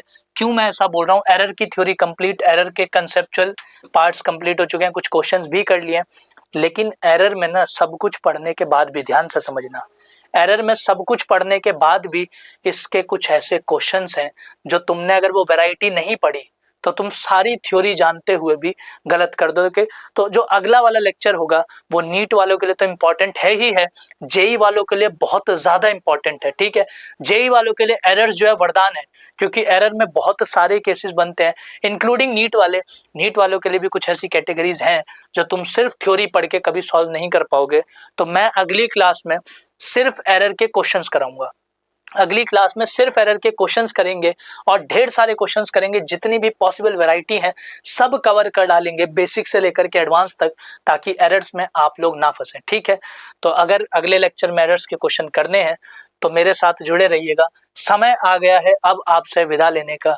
हम कहाँ तक पहुंच चुके हैं, vernier caliper done, screw gauge done, errors को भी 2 पार्ट में करना है। एक पार्ट डन, हमारा बेसिक थ्योरी, बेसिक क्वेश्चंस हो चुके हैं।